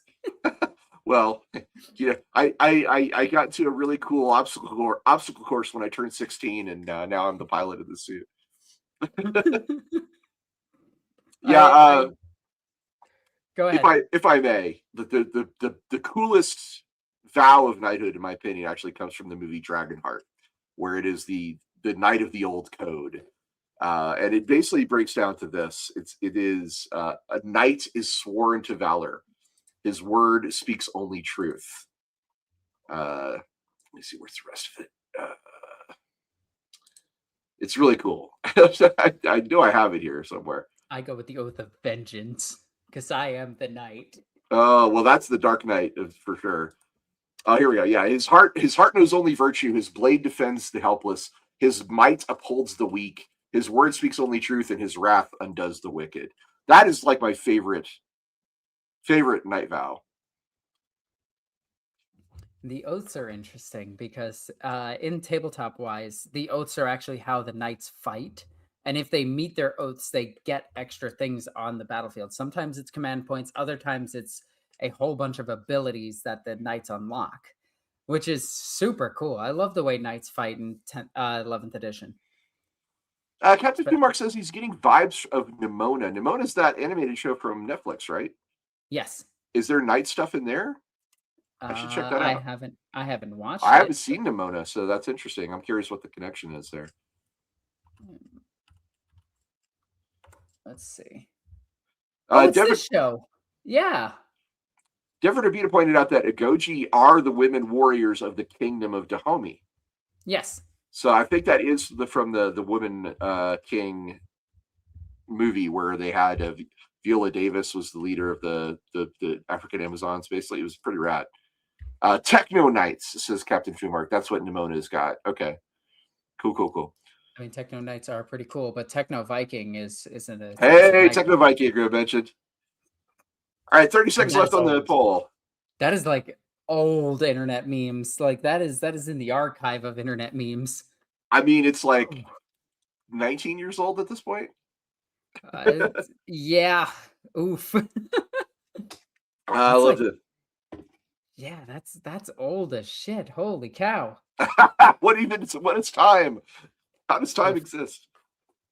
All right, guys, we're stopping the poll, and we've got a tie. So this is going to be interesting how we're going to work this out. All right, Alexis. I got this. All right. Are you ready? Yep. So I gotta look up the specific Skitarii. Oh, whoops! Not Skitaro. Oh God, I cannot. So we're gonna have to somehow combine an oath that protects the people of the world, but also celebrates and elevates the knight suits above all other concerns. So, with shields, what are they called?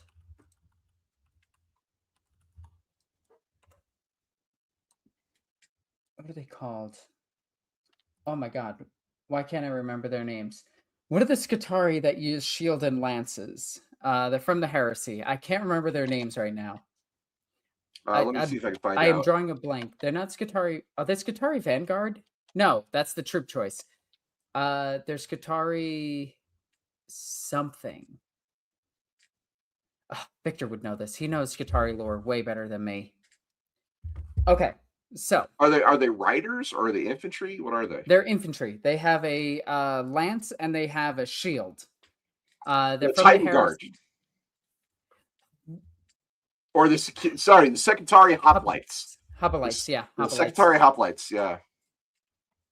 Those guys are really cool. That's the immediate thought that I had, is that they're the guys that are tending to their knights tend to have a ton of those as bodyguards, but they have the oath to the people of their forge world or of their world, and the oath to Mars. So perhaps the people of their world are more technologically enhanced than most normal civilians in 40K. So they venerate the machine more than anything else. But at the same time, the people are one with the machine itself. These are the guys I was Hoplites. thinking. Yeah. Yeah. They have a very knight aesthetic vibe with them.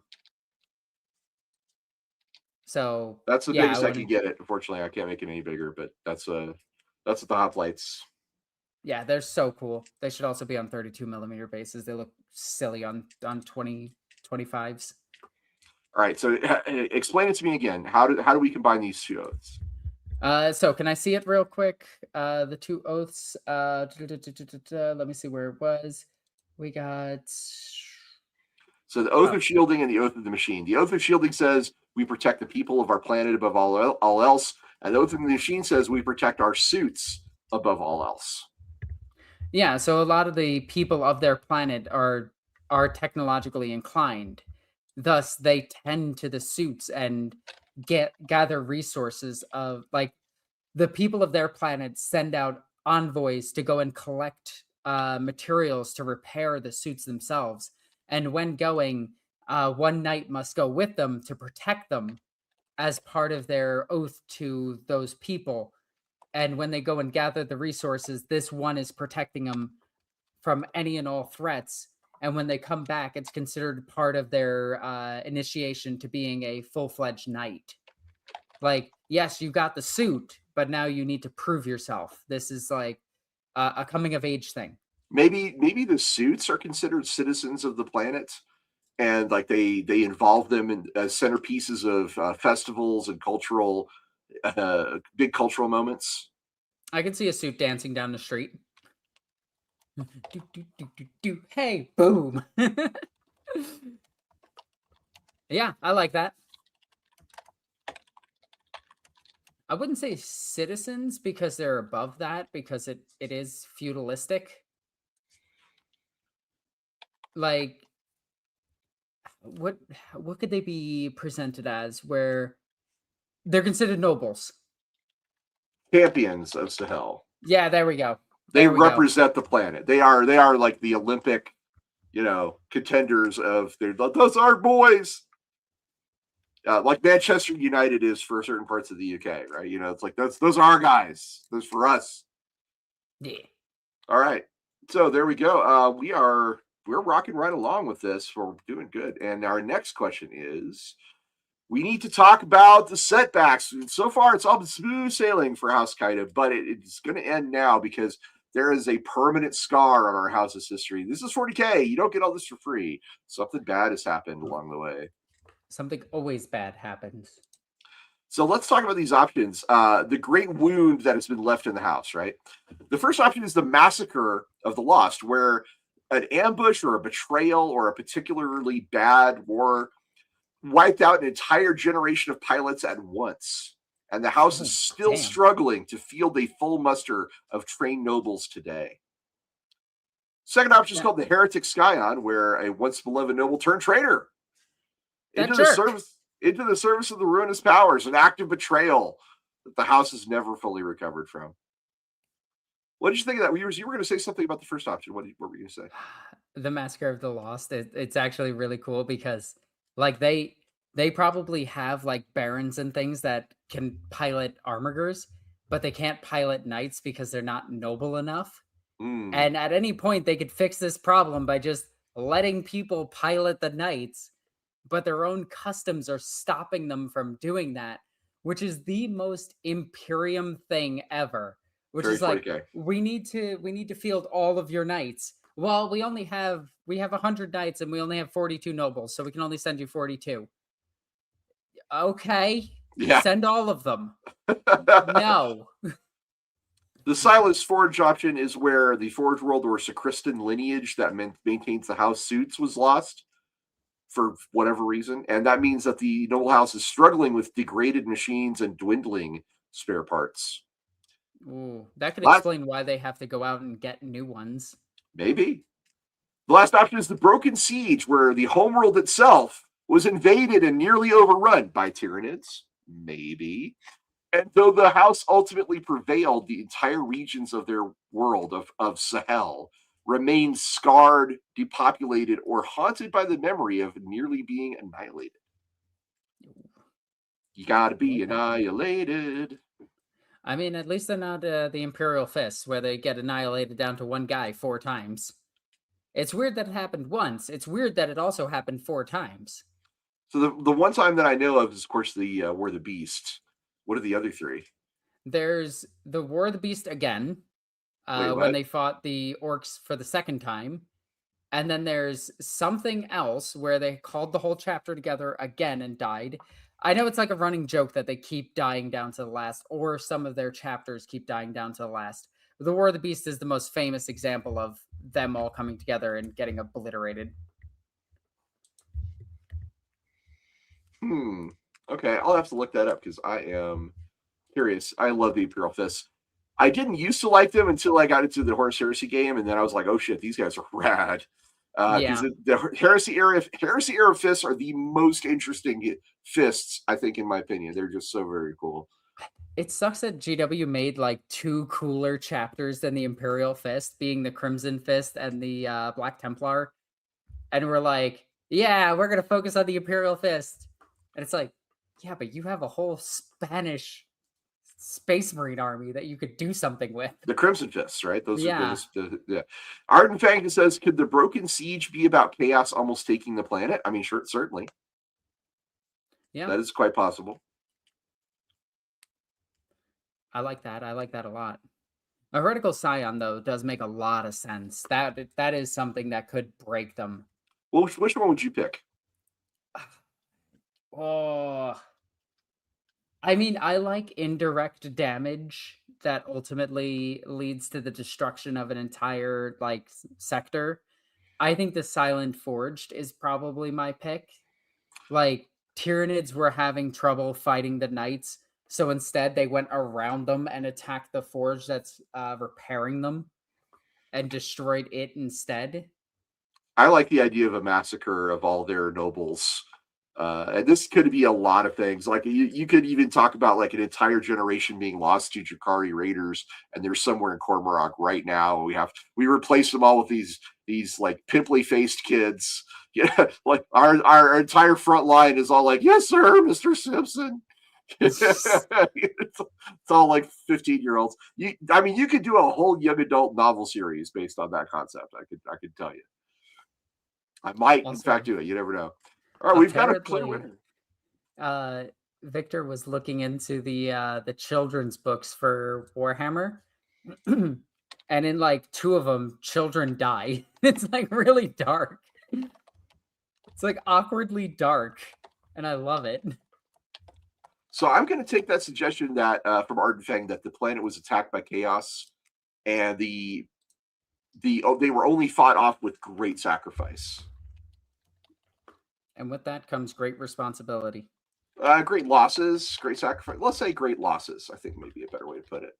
Yeah, that sounds better. Just take that down for a second, and we will add this back to the stage so you guys can see There it is. What catastrophe left a permanent scar was the Broken Siege. All right. Then we're up to the next one, unless we can add something up. Yeah, having a reticle sky that causes the Broken Siege would be a cool idea. It would be. Hey, $5, you can make it happen, my friend. Would you like it to be a thing? Super Orlax says, did you guys miss my super chat? Maybe. Yeah, here it is. Sorry. This house is going to show up in my homebrew sector lore. They are distant rivals with Crack House Space Wolves, Byzantine Knights, and a Comanche Forge World. That is, wow. Holy crap. Forge World sounds awesome. I mean, Byzantine Knights, I do love the whole flavor of Byzantium and old Constantinople. So that would be really cool. I like, this is a great idea, Super Roll. Thanks for pointing out we missed this one. Apologies. We're running a lot of things. At least I am. I don't have eyes for the chat as I normally do because I'm doing all the polls and they're updating the sheet and all that. But thank you for reminding us. Super chats are, as I pointed out, very valuable. All right. New poll. How does the House regard its obligations to the Imperium? Dun, dun, dun. Zealot servants. They are fanatical. Everything in favor of the God Emperor of mankind. Extremely religious. Anything that is like not up to that par is evil. Listen, in this case, the House might regard service to the Imperium as the truest measure of your noble worth.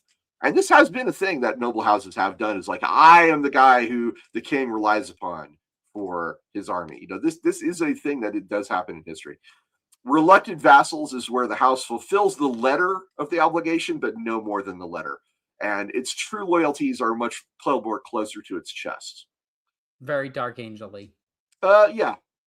Favored allies, where the house has built a very strong relationship, maybe with a specific Space Marine chapter, like the Gorgon Steers, or an Imperial Guard regiment, or a rogue trader dynasty, like the Keeper of the Crown, which we have another Let's Build for the Gorgons. You want to find out about the Gorgon's talents? That's a Let's Build. You want to find out about the Keeper of the Crown? That is also a Let's Build. Yep. And in the favorite allies section, this is where we can involve other Let's Builds that we have done in the past. Or it could be Votan. Or it could be Votan. The last one is the quiet independence, where the house is on the very fringe of the imperial authority. And it is just, I mean, we said that reluctant vassals is like the letter of the law. Quiet independence is the absolute minimum they can get away with. And at the end of the day, they answer to no one aside from just whatever obligation that is absolutely required at the end of the day. It's the introverts. I mean, could be introverted. Yeah, I could see that. I love it. Just introverted knights show up, save the day. Okay, bye. No, wait, they don't even say that. They just leave.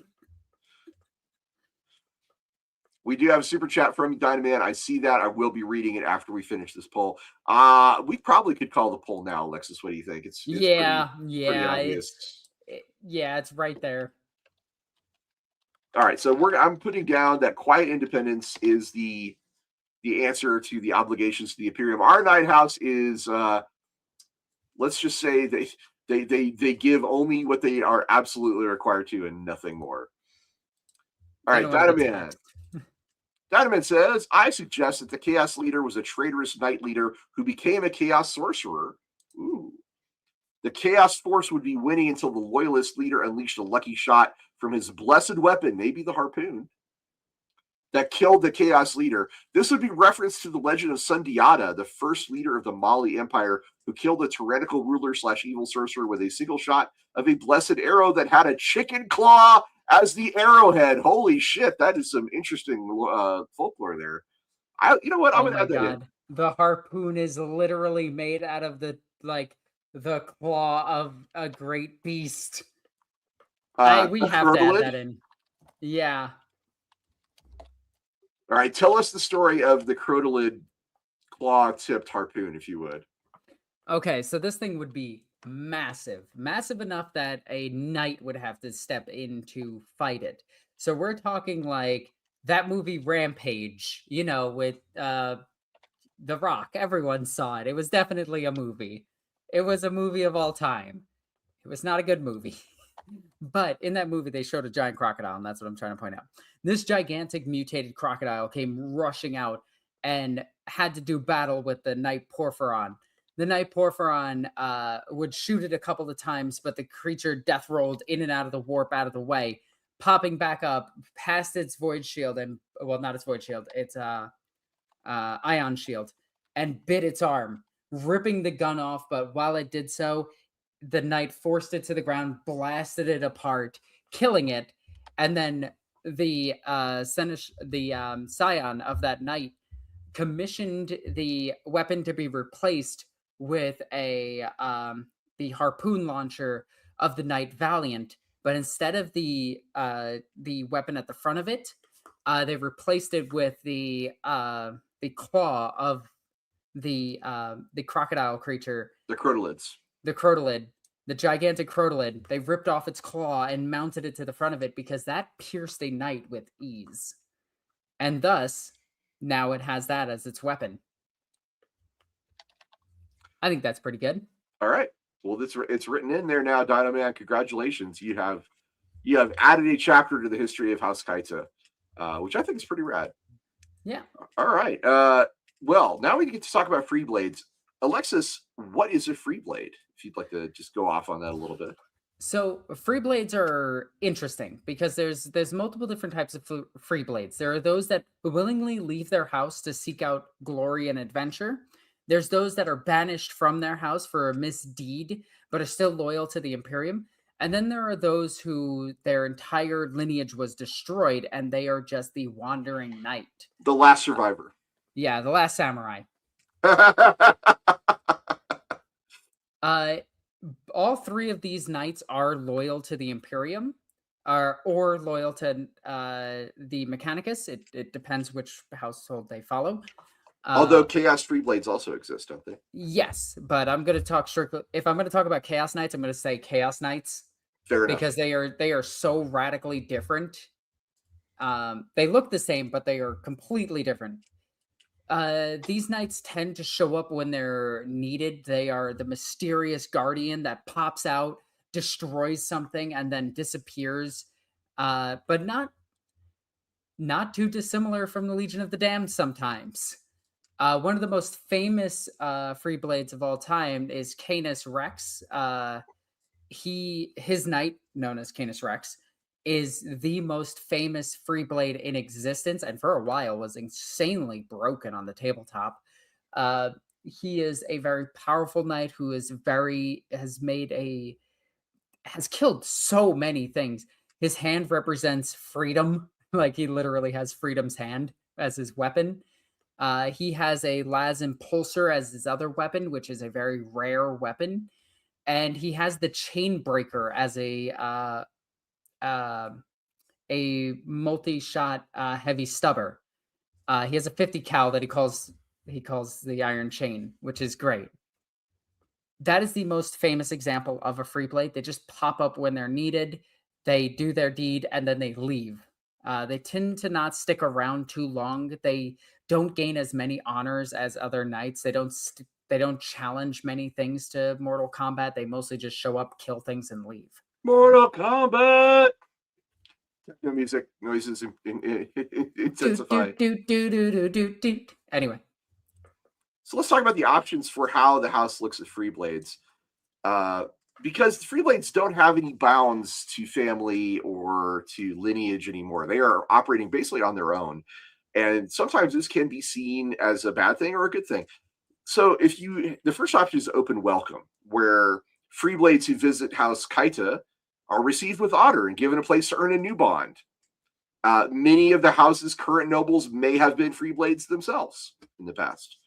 You can create a household that is like a haven for free blades if you want to. Maybe because we lost a bunch of nobles, they welcome them because they need them. Hey, maybe.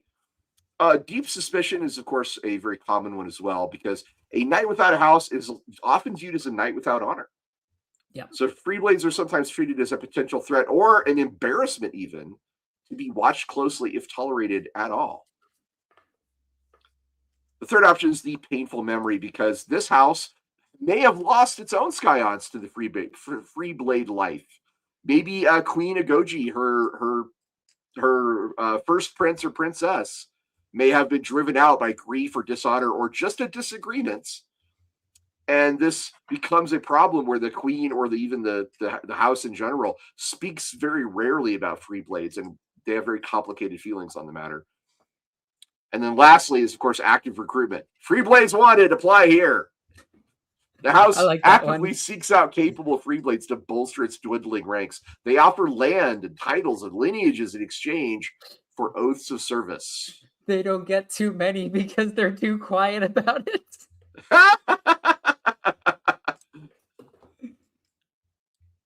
So that is a possibility of how the house treats its free blades. Why is that so hard to say? Oh, wow. We've Ricky Chapman, I see your super chat. We will be including that. We'll definitely grab it. I got it. Yeah. Thank you for Ricky Chapman. He's our local RPG enthusiast, and usually when he writes a super chat, it's usually to tell us about what's going on in his RPG campaign. I'm always interested to see what he's got up his sleeve. So I'm closing this poll in about 30 seconds. Guys, get your votes in now. Ross, which one do you want? All right, listen, I love free blades. There's some really excellent novels out there for night houses. Andy Clark writes the best, in my opinion. I would recommend Free Blade. Right, by Andy Clark. And so I think the first one and the third one are my two favorites, where the first one is it's like a haven for them, and some of the nobles used to be free blades, which that's interesting. And the third one is the painful memory, in my head, this is like Captain Freeman and Beckett Mariner from Lower Decks on Star Trek, where they have this big disagreement that causes a massive rift between them. And she's like, fine, I'm going to go be a free blade, Mom. See how you like it. That's it. I'm leaving. I'm taking my knight with me. Go ahead. I think my favorite would be Openly Welcome. As weird as it is, I really like the idea that the knight household that we have is so desperate for other nobles at this point that they're just like, come in. Do you like women? Do you like procreating? Come, we need nobles. We need knight pilots. Even though, again, the answer is right there. They just have to knight a bunch of their peasants and just throw them into the knights, but they're so baked in traditionalism that they can't do that. That's not even an option, which is very Imperium. That's very Imperial coded, and I absolutely love that. The best decisions possible in war will never be made by the Imperium because they're not smart enough to make it. The poll answer is very clear. It's active recruitment, so I went ahead and stopped that, and I will show you that the house actively recruits free blades. Right there it is. But now we need to talk about Ricky Chapman's super chat. Is this part of the Broken Siege? I'm guessing. Okay. I'm guessing, is this part of the Broken Siege? Ricky Chapman? A Knight Ruinator. That's what a great name. A Knight Ruinator named the Word of Lorgar. The word. Well, you know who this guy likes. Leads an attack to steal the bones of House Kaita's honored dead. Oh man. Yeah, that's the house is sworn to hunt him down. Oh, so they're trying to get leads on him and everything. That's awesome. I added it to the legend. Ricky Chapman, there it is right there. The Word of Lorgar. Let's actually give that a cool there's gotta be a way to do this. Can I make it bold? I can make it bold. There we go. The Word of Lorgar. Ta-da! Check it out. That's rad. That's a heavy metal album cover right there. I'm a fan. I absolutely love that. I love that a lot. Super rad. All right. So now we get to talk about our house's greatest rival. Not their enemy, their rival. Someone that they are always like, those guys were. It's the Gorgon's talons, obviously. Well, Space Marines have sort of very different purposes. Oh, yeah, without a doubt. And usually a rivalry has to be amongst the nobility, amongst people that the house would see as a peer, right? So the first idea is there's a sibling house, a neighboring house, maybe even, founded from the same bloodline or maybe connected to the same Forge world. And they are in some sort of bitter competition over, I don't know, land or honor or some unforgiven slight. That guy looked at my daughter once, and I didn't like the way his eyes were. They dropped a napkin in front of me and then asked me to pick it up. I am a noble. How dare they? How dare you, sir? The second option is a feudal underlord. So this is a non-knight noble family, typically beneath the house's own authority, but it chafes at House Kaida's rule and is constantly scheming for greater independence or maybe even outright supremacy. Very Game of Thrones here. Just FYI. This is Littlefinger from Game of Thrones, is this guy. That's just a dick move. Number 2 is just dick move the faction. Fallen Kin, a splinter of the house, has turned to chaos generations ago, and the resulting Chaos Knight household is a shadow that the family can never quite escape. Ooh, they got their own Fallen. I like that. They got their own Fallen version. Lastly is a distant peer, which is a house from another world entirely, but they hold a grudge from some kind of past encounter, maybe a war of succession, contested inheritance, maybe.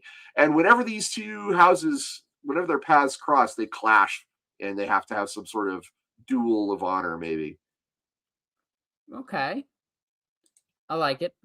I think my favorite is Fallen Kin.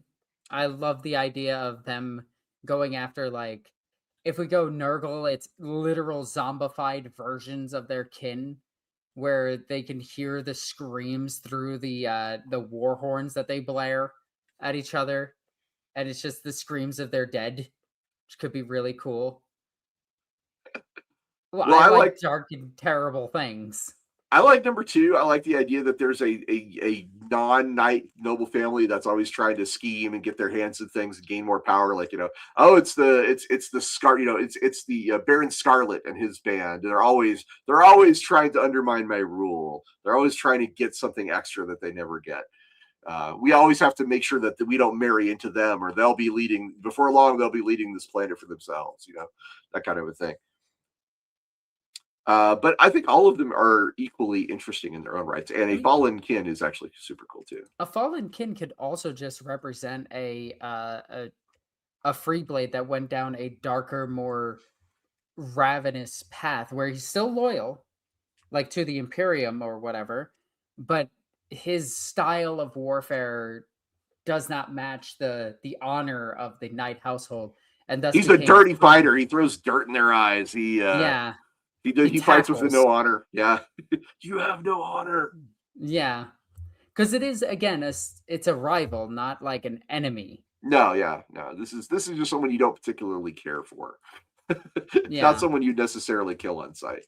Like, I wouldn't put, like, I see Godzilla Rex suggesting a Slanesh Knight.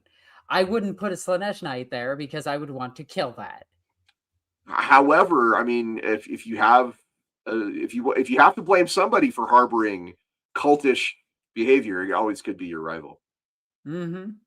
Yeah, Braum is a good example. Wesley says from Game of Thrones. 30 seconds, get your votes in, and I will shut this one down. We are getting close to where we're going with the rest of our stuff here, and this is the part of the show where I should say, if you've enjoyed building this collaborative effort of making a Imperial Bite House with us, then please help hit like and subscribe, because that will let the algorithm spread our heresy to even more minds out there on the YouTubes. We are very grateful for that. Oh, we got another super chat from Dynaman. I will read it in just a second. Let me close out this poll. The answer is a feudal underlord is the rival. So somebody does like a Littlefinger. There we go. Sorry, I just had to read something really quickly to make sure I was correct about something. All right, so let's read that super chat here. Let me bring down the poll. Dynaman says, during the festival tournaments when they compete for new knights, I think they could have oral musical historians called Yali recite the history of their house. The more well-known term is griot, but that's a French translation, not one of the native words of the profession. Okay. So the earning the right to pilot a knight is definitely turning into its own young adult novel, which I love. During the festival, let me just write this down. That's so funny to think about. Like, the start of this novel doesn't have any Warhammer or anything on it, and then the very end of it, the twist is they either get thrown into a penitent engine or thrown into the knight. And it's like, you lusted too much. Dang it. Into the penitent engine you go. So here we go. That's in there. Dynaman, you have built up a pretty good a little aspect of the way that the Noble Scions earn the rights to pilot their knight. And like I said, it's very much a young adult novel in the making. This is pretty rad. I dig it. Also, there is no shame in young adult novels. I read. There's a guy called John Flanagan who writes. Shame. He writes two series. He writes one called The Royal Ranger and one called Brother Band, and they're both really good. And I read them all the time. As soon as the new book comes out, I will go read it. So no shame in young adult stuff at all. You can read some really, really crazy, like crazy young adult novels. You read the Animorph series. Animorphs, yeah, I remember those. That's 90s kids. 90s kids like the Animorphs. We had Choose Your Own Adventures. So here we go. What practice sets this night house apart from all others? There's a tradition or a custom that sets them apart. First option is called the naming of the machine. Each night suit is given a personal name and treated as a family member with its own history, temperament, and even a place at the noble table is set aside for them. I like that one. I like that. My silly brain went to the naming of the machine is actually each of the pilots puts a first letter of their name into the name of it, and you just get this gobbledygook name. I mean, it could be a situation where there is a section of the cockpit that they get to personalize some way. So there's like a list of, Kilroy was here, from all the previous pilots, get to add some kind of personal signature to that. That would be interesting too. Second option is the Feast of Ascension. Boy, I don't know why I was so into the creation of a pilot, but whenever a Scion takes the throne for the first time, the entire house holds a multi-day celebration involving the planet's population, which cements the bond between the pilot, the machine, and its people, which actually folds into our oaths, I should say.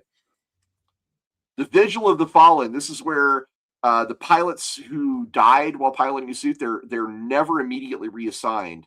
The night suits are put into a hall of silent remembrance for a full year before a new noble may take its throne, which is yet another reason why they're dwindling. Stop putting them in storage and just put people in them. But it's respect. It's out of respect. He's mourning.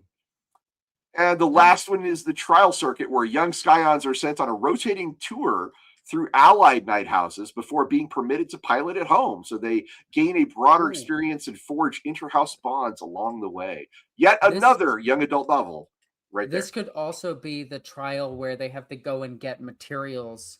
Oh, there you go. That's where they go and gather their the materials, the weapons, and everything they need for their knight. Excursion. The other knight is protecting them. Yeah, exactly. What do you guys think about this? You like this idea? This is something that I just I decided to throw in as part of the design of the household. Artifact says you can scrimshaw your name into the ivory finish of the throne like Rogeltorn's finger bones. How is there still room on that thing? You would eventually run. That's the joke. You would eventually run out of room for sure. Yeah. We kept naming ourselves the same thing to save space. Ha! Well, we have a pretty clear front runner in this one, but I will give you 30 more seconds to get your votes in before we wrap it up. Oh my gosh, this is fun. I'm excited about this. Big guy has big hands, says our thing. The introverted knights are on a quest to be adopted by extroverted knights. That's Captain Fumark. That would be a great anime right there. In fact, you could just use that title right there. Just slap it on an anime. I am so sick of anime having such a long name. I'm done with it. You know what? I don't mind it. There's been some great shows that have come out of that trend. So. Yes, I agree. But also, oh my god. Like that time I got reincarnated as a slime is like okay from the few episodes I saw. I am fully caught up on all 4 seasons of that one. So anime beards moment. Hey, if anybody's keeping track, here we go. I need a new anime to watch, actually. I need one for me and Victor to watch. Have you seen Overlord? Yes, How about One Punch Man? of course. Well, My you hero, can't watch One Punch Man. It just the first season's amazing, and then it gets worse and worse. And I don't mean story wise. The story is really good. I'm caught up on the manga, My but Hero Academia. You've seen that one? I didn't like it. Okay. There's one I really enjoyed from start to finish, although it is a little uneven. It's called Log Horizon. It's a pretty good one. I was Maybe check that actually one out. tempted to make Victor rewatch Cowboy Bebop. That's for me, that's a very uneven show. I love every episode that is not about Spike's backstory. I love every single episode of that. It's one of the best in the entire. Oh Like, no, we're gonna have to but have a then fight. again, I started Victor on the best anime of all time. Which Like is? that was my mistake. Full Metal Alchemist Brotherhood. It's a good show. I'll stop at the poll. The trial circuit is the winner, so we are going to need to add this one into. We're going to need to add this into the legend Dungeon here. Menchie is also good. Dungeon Meshi. Oh my god, yes, absolutely, 100%. Have you not seen Delicious in Dungeon? I have only watched a few episodes of it. That's very good. The way I watch anime is I watch like the first 2 episodes and then put it on a list for me and Victor to watch because I don't watch shows alone. All right, so we're deciding in this case that the trial circuit is where the young. Oops, I'm typing in the wrong place. We've decided Make it that in a young adult novel, which is actually really funny, and it just so happens to have Warhammer flavoring in it. I'm down with it. But if I remember correctly, this is where our young Scions are sent on a rotating tour. Yep. But it is along with citizens of Sahel to gather resources. Oh, and one night. And one night. To protect them. And one night escort. Yep. To protect them as they bond together, I think is the term we're going with there. So that is what I'm going to add to the list. And let me go ahead and drop the poll. Here's where we currently the idea that they have to, since the Knight household is so extroverted, they send their younger ones who are they're so introverted. They send their younger ones, which are extroverted, who go out and pass out pamphlets saying that they're looking for knights and to gather resources from other households. If there's any questions, pointing out one you definitely should watch. May I ask for one final thing? It's about the Punch Princess. It is awesome. Yeah, I've seen that from start to finish. Okay, so you like that one. Okay, good. Yes, that one was good. That one reminded me immediately of how I would solve problems. All right, so time for a new poll to go up. And this is, what does the rest of the house's army look like? What do we got? All right, so we got feudal levies. That makes sense. Vast numbers of lightly armed serfs and peasant militia to march beneath the knights, loyal but very poorly equipped. And of course, the knights are the only thing that really can turn the tide of battle. Their higher ups might actually be the hoplites, the Skitarii. The hoplites could be a part of this for sure. Yeah, like that. That's where I would put them. I would also put like a couple of the what are they called? The walking drovers suits. Yeah, drovers in there as a means of defense. And I guarantee knight households have an absolute ton of sentinel power lifters like in their repertoire. You think that they would be required to like help repair and rearm knights? Oh yeah, because we do know that the sentinel is actually a common piece of equipment in the Imperium outside of its role in the armies military itself. Yeah, because they're what reload everything in the lore. Like they're running back and forth with munitions and just, I think it's really cool. Second option is a standing household guard, which is a smaller but far more well-trained and well-equipped professional military force that serves as the infantry for the house. Probably distinct from and is resentful of the noble pilots to some extent. All right, sure thing. And let's see, our last two options here. Mechanicus supplied support. So this is where we get our Skitarii. This technically 3 is where we get the hoplites. Oh, she's back. Yep. Sorry, Victor had to run by. Mechanicus supplied support is a third option. This is where we get our Skitarii. Technically, this is where the hoplites would be, but meh.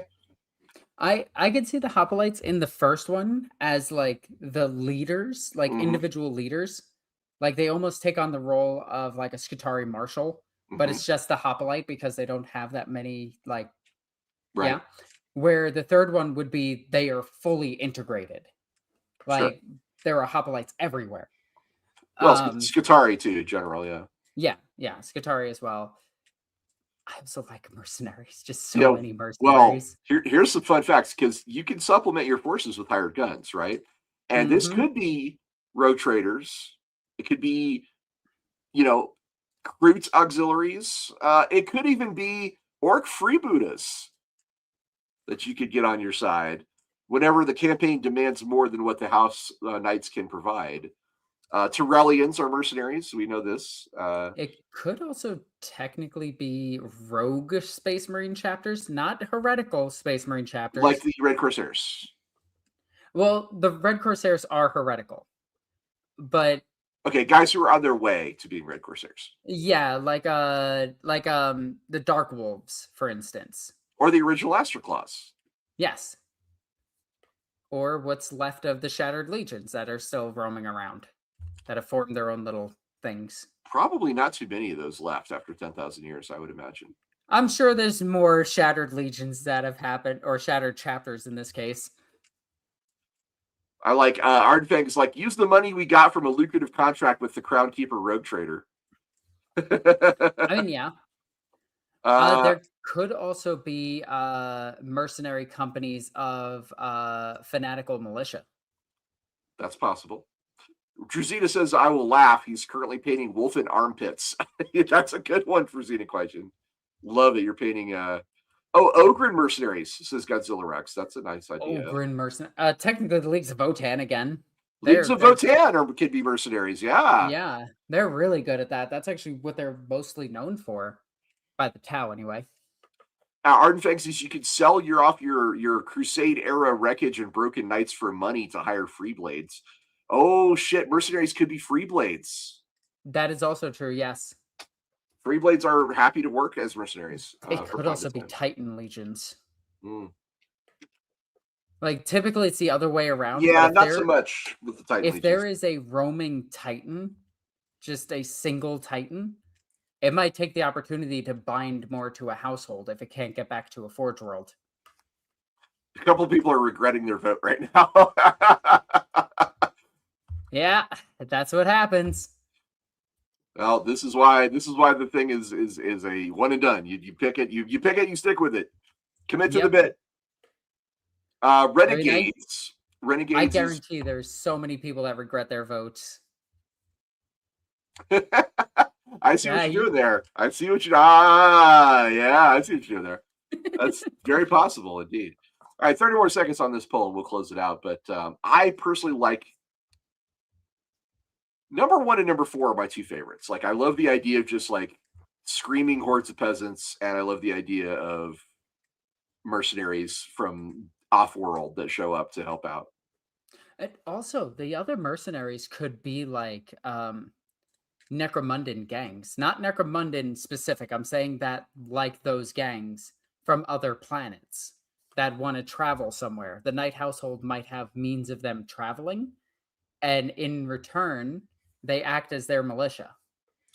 Bounty hunters, there's all kinds of ways. We should probably do like a mercenaries in 40K episode. That'd be pretty rad because we can cover a lot of options. Blood axes are mercenaries from time to time. So there's that. Kroot. We mentioned the Kroot. Yeah. Anyway, all right. So let's shut it down. We have a winner, although it was very close. So mercenary contracts is how the army looks outside of the Knights. Which makes a lot of sense. If we have extra time, I think I will go back and we will decide what kind of mercenaries they are. I think that's a good idea. Yes, for now, I think we move on and let people question it. Fair enough. What crisis does the house face right now? What is the crisis?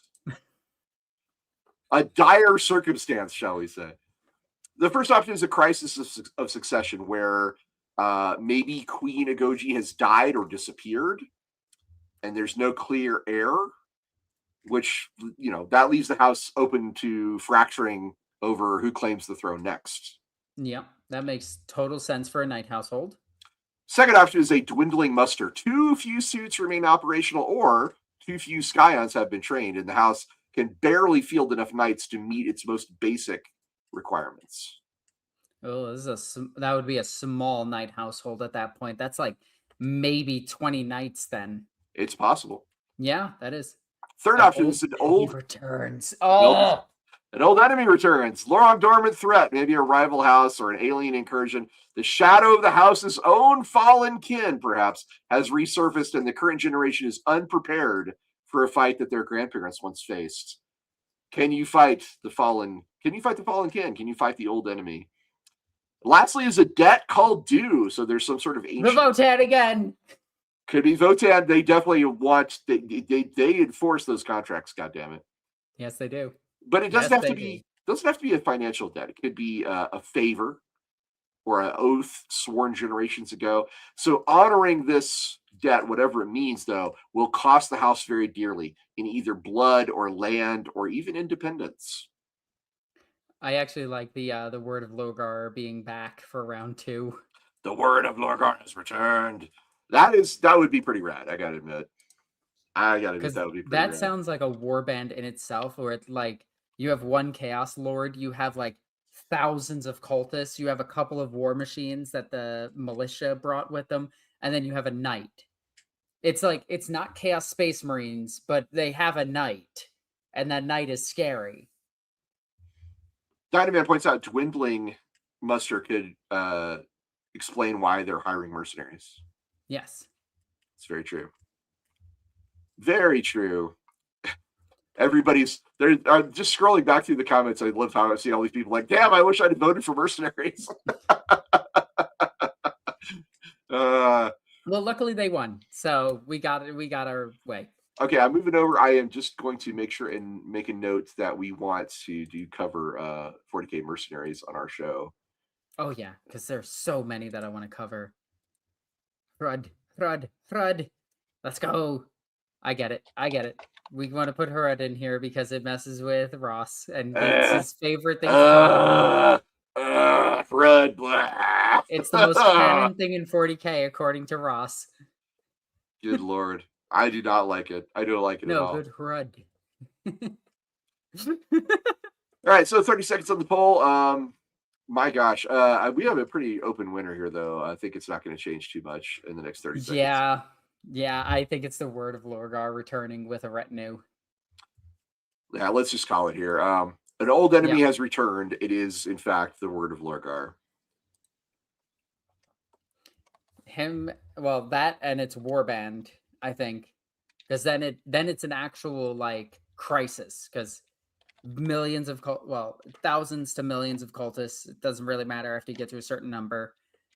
Tons of like militia tanks, and then just here comes this knight just walking towards you, or running, which could be even scarier depending on what kind of, because it's a knight Distortus, right? Be prepared. The knight that is the word of Lorgar is, in fact, let me double check here. I've got it written down. He was, we don't know what type of knight he was, but he was a chaos sorcerer. Oh, a knight ruinator. That's what it's called. Yeah, it's a ruinator. So we do know what knight it is. It's a knight ruinator. That's correct. Yeah. All right, cool. That thing running towards you and just slashing at you. Speaking of legends, though, what single story does every child of the house grow up hearing about? Ooh. The legend, the defining legend. I do like how your first one is Hellenius Pius. I mean, the noble who stood alone, like a single knight who holds a vital pass or a gate. It's Hodor from Game of Thrones, or a line. He holds the line against overwhelming odds long enough for the rest of the house to escape or rally, and then he dies in the act of becoming the sacred memory of the house through martyrdom. Is the noble who stood alone. I like number 2, the suit that would not fall. I imagine that the Princeps is long since dead at this point. Not a Princeps. Or not the Princeps, the Scion. is Yep. long since dead, and the knight is still just fighting on raw machine spirit alone, just It's trying its hardest to fight its way out. that Oh, is that could be. that's the legend. It's an ancient knight suit which was badly damaged, kept fighting through a battle it should never have survived. It is now treated as a living relic of the house's endurance. The people claim that it looks at them. Those that get looked at by it are seen as lucky. That would be cool. The reconciliation is where you have two feuding branches of the house on the verge of civil war, but they're forced to unite against a common enemy. Someone in the background, now kiss. And the History will alliance, remember them as roommates. the alliance they forged that day is still shapes the house's politics. Is that through that one? And then lastly is the Emperor's Witness, where a pilot of the house claims to have experienced a vision, a miracle, a divine sign, perhaps even a sighting of Saint Celestine herself during a desperate battle. And it's an event that the house has quietly built a minor cult of reverence around. This guy saw Saint Celestine or something. Let's go, Steve. Yeah, Steve saw Celestine. I think you and I both picked our favorite one, the suit that would not fall. That's Yeah. so cool. And it looks like chat loves it too, which I like. Oh, we got another super chat, which will be coming up very shortly. Very, very shortly. Dynamite, I see it. Get 30 seconds to end this poll because we have a clear winner, but get your votes in. If you want to change things, it's not too late. Oh my gosh, this has been a great episode. What do you think so far? I really like this. I like our young adult novel. Arden Feng says, I dated Saint Celestine once. Technically possible. Technically possible. If you attended the same Scholar Progenium, you could steal a kiss or two. So, well, like, if we go off of the novel, she's lived thousands of lifetimes. Right. So there's got to be at least one whole romance across the thousand lifetimes. All right. So Katarina Greyfax is with her right now, which is cool. Dude That Would Not Fall is the greatest story of the house. I still like my little addition to it, where it's like the suit is just inside the it's in a cathedral, right? It's just standing there in the cathedral and it's looking forward. And then every now and then it'll look towards or at least you'll perceive that it looked towards you. Now, is that just a trick of the light or is it actually looking at you? Regardless, that's seen as a holy thing. Okay, so Dynaman, you only get one for the 500 bits. So I'm going to take the Sundiata as the name of the guy who shot the Chaos Sorcerer. He also says Ross's worst nightmare is a new faction of the Hrud-Zot Alliance. Which is, I mean, I honestly kind of like that better than the Hrud or the Zots on their own. So it's a weird idea. You know what I need someone to do? I need somebody who's good at 3D sculpting and everything, or just taking an image and making it 3D. Make a Hrud riding a Zot. I need an image of a Hrud in multiple poses and everything. And then I want to send 5 of them to Ross. Oh my god. If you paint them up, I will display them. They will look like boogers because that's what their art looks like. Dynamite, thank you. I'm going to point out where it is in the chart so you can see it. The Knight Porphyrian named Sundiata is the one that defeated the siege, the broken siege. The Queen's Champion piloting Sundiata. So there you go. It is part of the lore, part of the legend. The last part was not a request; it was a demand. the Hrud-Zot Alliance is a demand. I kid. Thank you. Triple Minor Xenos Alliance add in the Jicaro, says Arden Fang. Oh no. All right, great. All right, we're getting into it. We're getting into the last part of the show here. So I've got 3 more polls, which is just about perfect. What treasured object does the house guard above all others? Here are your options. The first throne. This is the original throne mechanicum from the house's founding. It's preserved and only periodically used in ascension rituals for its symbolic weight. I just imagined it's actually a replica golden throne. I mean, it could be. They revere it as a throne mechanicum, but it's actually just a smaller version of the Golden Throne. Second one's the Founder's Blade. It's a weapon carried by the house's legendary founder, too precious to risk an ordinary battle, but it's brought out in only the direst need or in the grandest of ceremonies, which I like that one too. I mean, that could be a cool power sword or a lance, maybe. The Banner of Ashes is the third option. This is a tattered household banner that has been carried through the house's greatest defeats and its greatest victory. It is now considered to carry the luck or the curse of the family's fate. I should make a banner bearer with that if we pick Woo, it that'd be rad. for my Sons of Garrow, because they're still carrying it into battle to bring it back to them. Oh, that'd be fun. Sons of Yeah. involve the Sons of Garrow. Last one is the Sealed Archive. So it's a vault of records and genealogies and lore of the knights, throne mechanicums, and the machine spirits, perhaps, that is considered too dangerous, too embarrassing, or too sacred to share with anyone else. All right. Wow, my computer is like going crazy right now. I know which one I like, and that's the Founder's Blade, because relic weapon passed down throughout the ages is always really cool. I would want it to be like a sacred, like giant chainsword would be really cool. The Banner of Ashes is also really cool. I love me a good gigantic banner. Banners Like, are fun. That's always cool in my opinion. Bruce happens to be my favorite banner. Oh, have you seen Brand New Day? Yes. Okay. I have also seen Brand New Day. What did you think of it? It is like a solid 7.5 to an 8 out of 10. I liked it a little more than that, but I definitely did like it. I think the weirdest thing though for me was the fact that Spider-Man is spying on every single New Yorker. That really threw me off. I was like, oh, I don't like that sort of thing.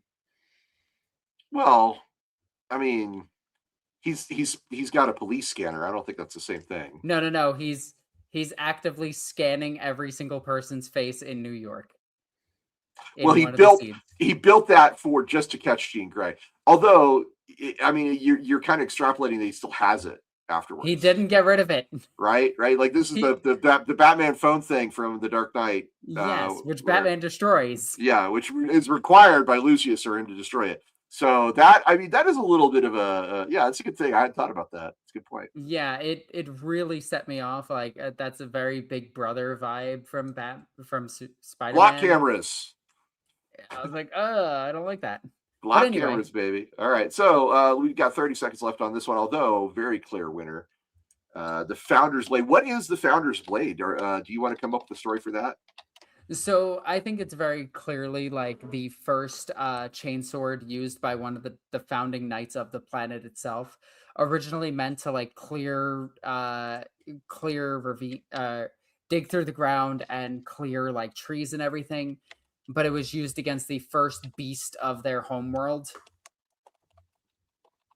And it is like this legendary weapon that has seen so much combat that it's revered as the best chainsword. Even though that would technically make it the worst, because as weapons age, they get worse and worse, and they don't get better. But, you know, we don't need to think about that. So here it is, the Founder's Blade, an ancient chainsword used against a beast of hell, which has got to be a crotolid, right? Yeah, it has to be like an ancient crotolid. Nice. Okay, there you go. I like how this is going so far. Now, the reason I want it to be like a standard piece of war gear is because that's what makes it important. It's that anybody can be carrying it. It makes it more symbolic that it's the weapon that they all can carry. Yeah. All the Questoris Knights, anyway. All right, new poll is up. How does the house regard the existence of Chaos Knights? We already know that they don't like them. But do they zealously hunt down corrupted knights as a hobby? Do they just refuse to discuss it, like the grim silence? We do not talk about Jorge and his Chaos Knight. Personal stakes. This is where we have direct personal history with a specific Chaos Knight household that may be kin or rivals or both, and treats any encounter with them as deeply personal rather than just tactical. And then lastly is the uneasy curiosity, where some of the house's scholars, or maybe even the sacristans, are like, you know what, Chaos Knights are interesting. I kind of want to know more. Tell me more about these Chaos Knights. Would you like to know more? I'm doing my part. The only good bug is dead bug. Oh, Dynamite, I see your super chat. We will be addressing that in just a second here. I think out of all of this, I like the zealous hunters because it kind of makes sense that it's like they're the great betrayer. How dare they? But I also like I don't like the curiosity as much as fun as it is to have them like eventually just get corrupted by chaos. I mean, it doesn't. It's not necessarily how that ends. Yeah. But I think my two favorites are Personal Stakes and Zealous. Like I like the idea that they conveniently show up at certain locations that the Chaos Knights are, and they're just like, we're here to help. And then Dark Angel them. And we never speak about it again. Oh, where do you keep getting these lobotomized levies from? Don't worry about it. Okay. Well, 30 seconds left on the poll, and we will wrap this up. There's only one left. Why does your Knight household have 1.2 million servitors? We need them. There's no reason. Don't worry about it. All right, so zealous hunters is the answer. They are zealous hunters. They make a habit of sneaking out and destroying chaos corrupted knights when they encounter them. Now, funny enough, we could tie this into why they seek out free blades is actually for information on where they possibly could be so that they can go and hunt them. And this is why they get involved in Imperium wars, not out of obligation, because we already know that they don't give a shit about their obligation, but because it's like, oh, it's against Chaos Knights. Okay, we're in. you had me at Chaos Knight. You beat me to it. I was just about to say that. That's a good one. All right, so let's see here. Super Chat from Dynaman. He says, okay, if it's a chain sword, I feel there is some way to link it with the chain motif on their emblem. I don't know how, but I'm putting the idea out there for others. Alexis, what would you do with this? So the chain motif on their logo itself could actually be the biting blades of a chainsaword. So it's still a chain. Like you could still have it like wrapped around and pulling, and it's broken. And it could actually be a double reference. Like it is a reference to the weapon itself hitting the creature and killing it, and their ties of breaking free. So that's how I would do it. But I don't know about the chain on. Well, the leash, the chain leash being the teeth of a chainsword is something you could do. Or you could have the chain being cut by a chainsword, or you could have chainswords as crossed behind the crotolid or something like that. Oh, yeah, it could be that. What do you think? Dynaman, you okay with that idea? I kind of like that. I kind of like that a lot.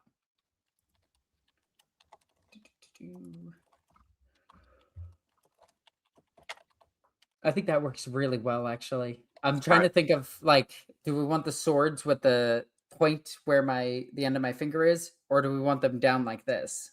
Yeah. Are the hilts up or down? Yeah, that matters. I'm gonna say that they're down, so it's going up like that behind it. All right, so there you go, hilts downward. Yeah, we got this.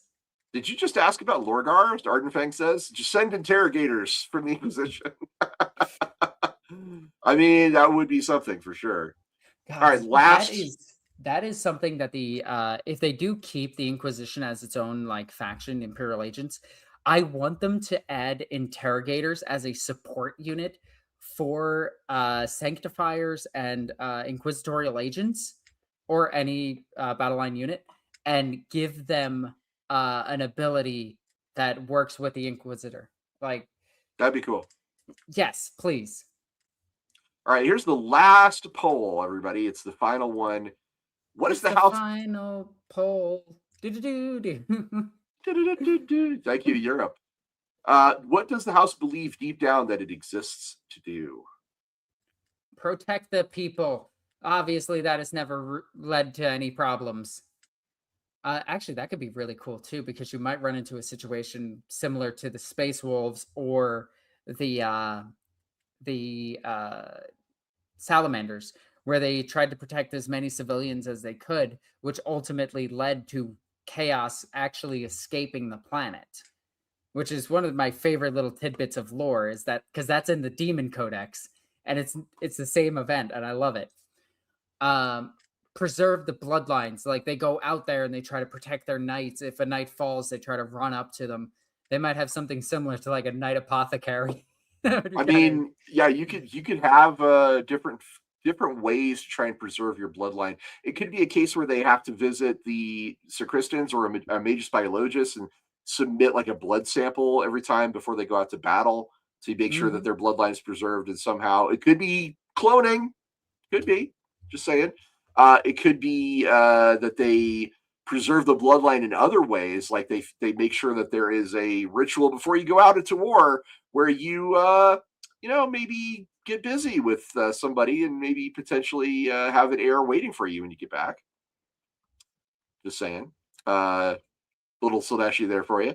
You can uphold the ancient compact, of course, which is the idea that you have a treaty or an obligation or a debt that is owed and it must be always upheld. Although our house has drifted pretty far from that, I think. So Yeah, but I do like prove its worthiness, though. I really like that one, like seeking out challenges. That might actually be the whole thing, that the reason why they seek out Chaos Knights. maybe that's the thing, is that they want to make sure that they no longer that they defeat the dark mirror of their own selves so that they do not become that which they hate. It might also be how they get new parts. Well, that would, I mean, there's no way that could go poorly, right? I mean, they can sanctify the parts. Can they though? I don't know. It's interesting. It's a good idea. Because like that's what the Mechanicum does when they siege chaos vessels, like chaos spaceships. They can certainly try to Yeah. sanctify it. Let's put it that way. Granted, Gilliman was all like, "Nah, stop doing that. Just destroy them." And the Mechanicum was like, "What? No. Well, hey, we'll do it in your presence." Captain Fumark points out that introverted does not mean that they refuse a challenge because they're competitive. Introverts can be very competitive. That's a tricky point. It's actually how I trick a lot of my introverted friends into doing things. Oh, you made it a competition? I usually go, "Well, I bet you can't. You can't do this." To get my guy friends to do anything, I just ask. I'll just say, "I'll time you." They usually go out and do it. Interesting. I see your scheming there, Alexis. Perhaps the house has ties to the Thorians, Mr. Vitember says, and that's where their obsession with bloodlines comes from. The Thorians are a sect of the Inquisition that believes that bloodlines are very important. Let me see if I can find a better summary for the Thorians, because that's a very good idea. Jesus, where can I find this? I don't know. I don't know if I like that one. I kind of like the idea that they do have ceremonial orgies before they go out to war. Like ceremonial well, that'd be an orgy, but ceremonial procreation could be a thing. It could be something similar to like the practices of Raya from Old World. That's true. So for this, good. Raya is the god of fertility in the Old World, and a lot of her stuff is borderline Slaaneshi, but the cult teaches you not to go into those sensations too much, know your limitations, and and if they do need a next of kin, like that is a thing. So I could see it. And since they are nobles, bringing in the fact that nobles misbehave all throughout history might be a thing. So to briefly cover the Thorians, for people who don't know, the central objective of the Thorians, which is a subsect of the Inquisition, is they're trying to find or prepare or identify a person that is capable of holding the Emperor's essence, because they believe he could be reborn into that person, like a vessel for the Emperor's power. Now, also, however, it's brought up that it could just be the Orders Famulus, which you know who the Orders Famulus are. Who are the Orders Famulus?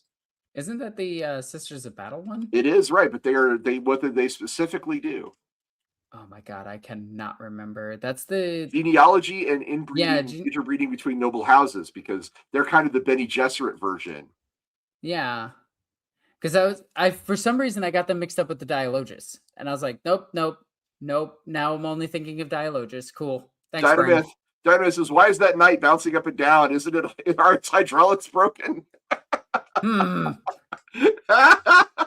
Okay, holy shit. I think we need to end it here because we have a 3-way tie. Oh well, let's give it like 10 more seconds. All right, 10 seconds starting now. Break the tie, people. Let's see what we got. Somebody break the tie. Don't pick number 3. Well, I mean, you know what happens when we have a tie, Alexis? What happens? Oh no, it's all of them. Yay! Oh, no, wait, there we go. All right, preserve the bloodline is the final answer. We almost had a 3-way tie. That would have been interesting. Preserve the bloodline is the final answer. I did Ricky Chapman, and I see you guys putting 3 in there. Speaking of the Famulous, perhaps the Night House has traditions, a test like the Bene Gesserit box for each new knight. Put your hand in the box. What is in the box? Pain glove. Pain. Yeah, that's literally the Bane glove for. Yeah, it is. The Imperial Fists. That bit of lore that doesn't really fit in any part of their lore at all. All right, so here we have it. We have the House Haita of the planet Sahel. We know exactly who they are, and I'm counting on Alexis to take us through this in a story about the House of Kaita of the planet Sahel, who has dealt with crotalids, who has ancient knights amongst their ranks. They are enemies of the word of Lorgar and a Chaos Warband under him, who's their biggest problem. All right, I'm gonna try to do this as though I am a proctor teaching the youngest prospects who are about to go out on their first journey to bond with the knights and go alongside the one that might enter essentially the Olympics to become one of the knight pilots. Okay. So, long ago in a distant land, right over that mountain, in fact, our founder had the first fight with the Chainbreaker. Wait, what was the name of the chainsword? We don't have a name. All right, we're calling it the Chainbreaker. All right. That way we could tie it into the broken chain thing. Let me see here. The Founder's Blade. Yeah, the Founder's Blade is called Chainbreaker. Yep. Even though there's 2 Chainbreakers now, but whatever. Our founder used her legendary weapon, the Chainbreaker, against a gargantuan crotalid. This creature was dipping in and out of reality as it fought the mistress, almost to a standstill. Her weapon wrenched, broken and beaten, but not completely useless. She predicted where the thing would come and thus thrust her blade with the last bit of chain attached to it through the creature, killing it, and thus preserving our home. She would go on to be the founder of our faith and our household. It is upon the eve of the recent tournaments, the recent Ren Fair, if you will, that you... Because it's named after the bird, right? The wren. Yep. The wren. It's the fair of the wren. You, my young prospect, shall venture forth with Knight Commander Ross. Yep, there you go. They shall protect you as you go out to fight alongside them, gathering as much as you can the resources that this planet desperately needs to repair its knights, its aging knights. You, all of which are noble-blooded, shall then venture forth, bond with the knight himself, come back to us, join the Olympics, where one of you shall become a knight. This battle will be long and arduous. This travel will be long. And once you are back, you will be put into the pits to fight once more. The pits, not the pits. Remember unto thee the battles of old against those that would raise their knights against us. What was the knight name? The Lorgar one? The word of Lorgar, a knight ruinator. A knight ruinator holding an ancient Terran slur. Get it? Because it's the Primarch's name. Yeah, that's a slur. Yeah, that's fair. Yeah, that would definitely be a slur in the Imperium. Once challenged us and nearly destroyed us, but it was once again overcome by Chainbreaker. This legendary weapon could be in your hands very soon. Once you are back from this journey, once you prove yourself as a knight, once you become one of our kin or household. Household. Yeah, let's go with that. Fair. What else have I missed? Remember your obligations. Protect the people. Protect those around you. But most importantly, what was the most importantly? Yes. Protect the bloodline. Preserve the bloodline. Preserve our bloodline at all costs. This might mean that you might need to find the fairer sex. May you come back with beautiful bounty. Remember the suit that would not fall. If the trial proves too much to you, remember the suit that will not fall. The suit that kept fighting long after its princeps died. The suit that looked upon each and every single one of you this morning. The suit that gave you its blessing. The suit that will not fall. Thus you will all return. Let's see, what else have I forgotten? Mercenary contracts. The underhouse, the underlord scheming. I think we could skip that if I'm or doing the free this blades. as if Sure. I'm gonna talk about the free blades though. All right. Well, look to your data slate. It shall tell you your mission while out there.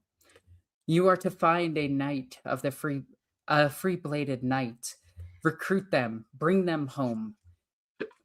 If you find yourself strong mercenaries along the way, perhaps convince them of our ways. Bring them to witness your greatness. Witness the bloodlines. And if not, offer them the bounty of our world. The bounty being the price next to their name.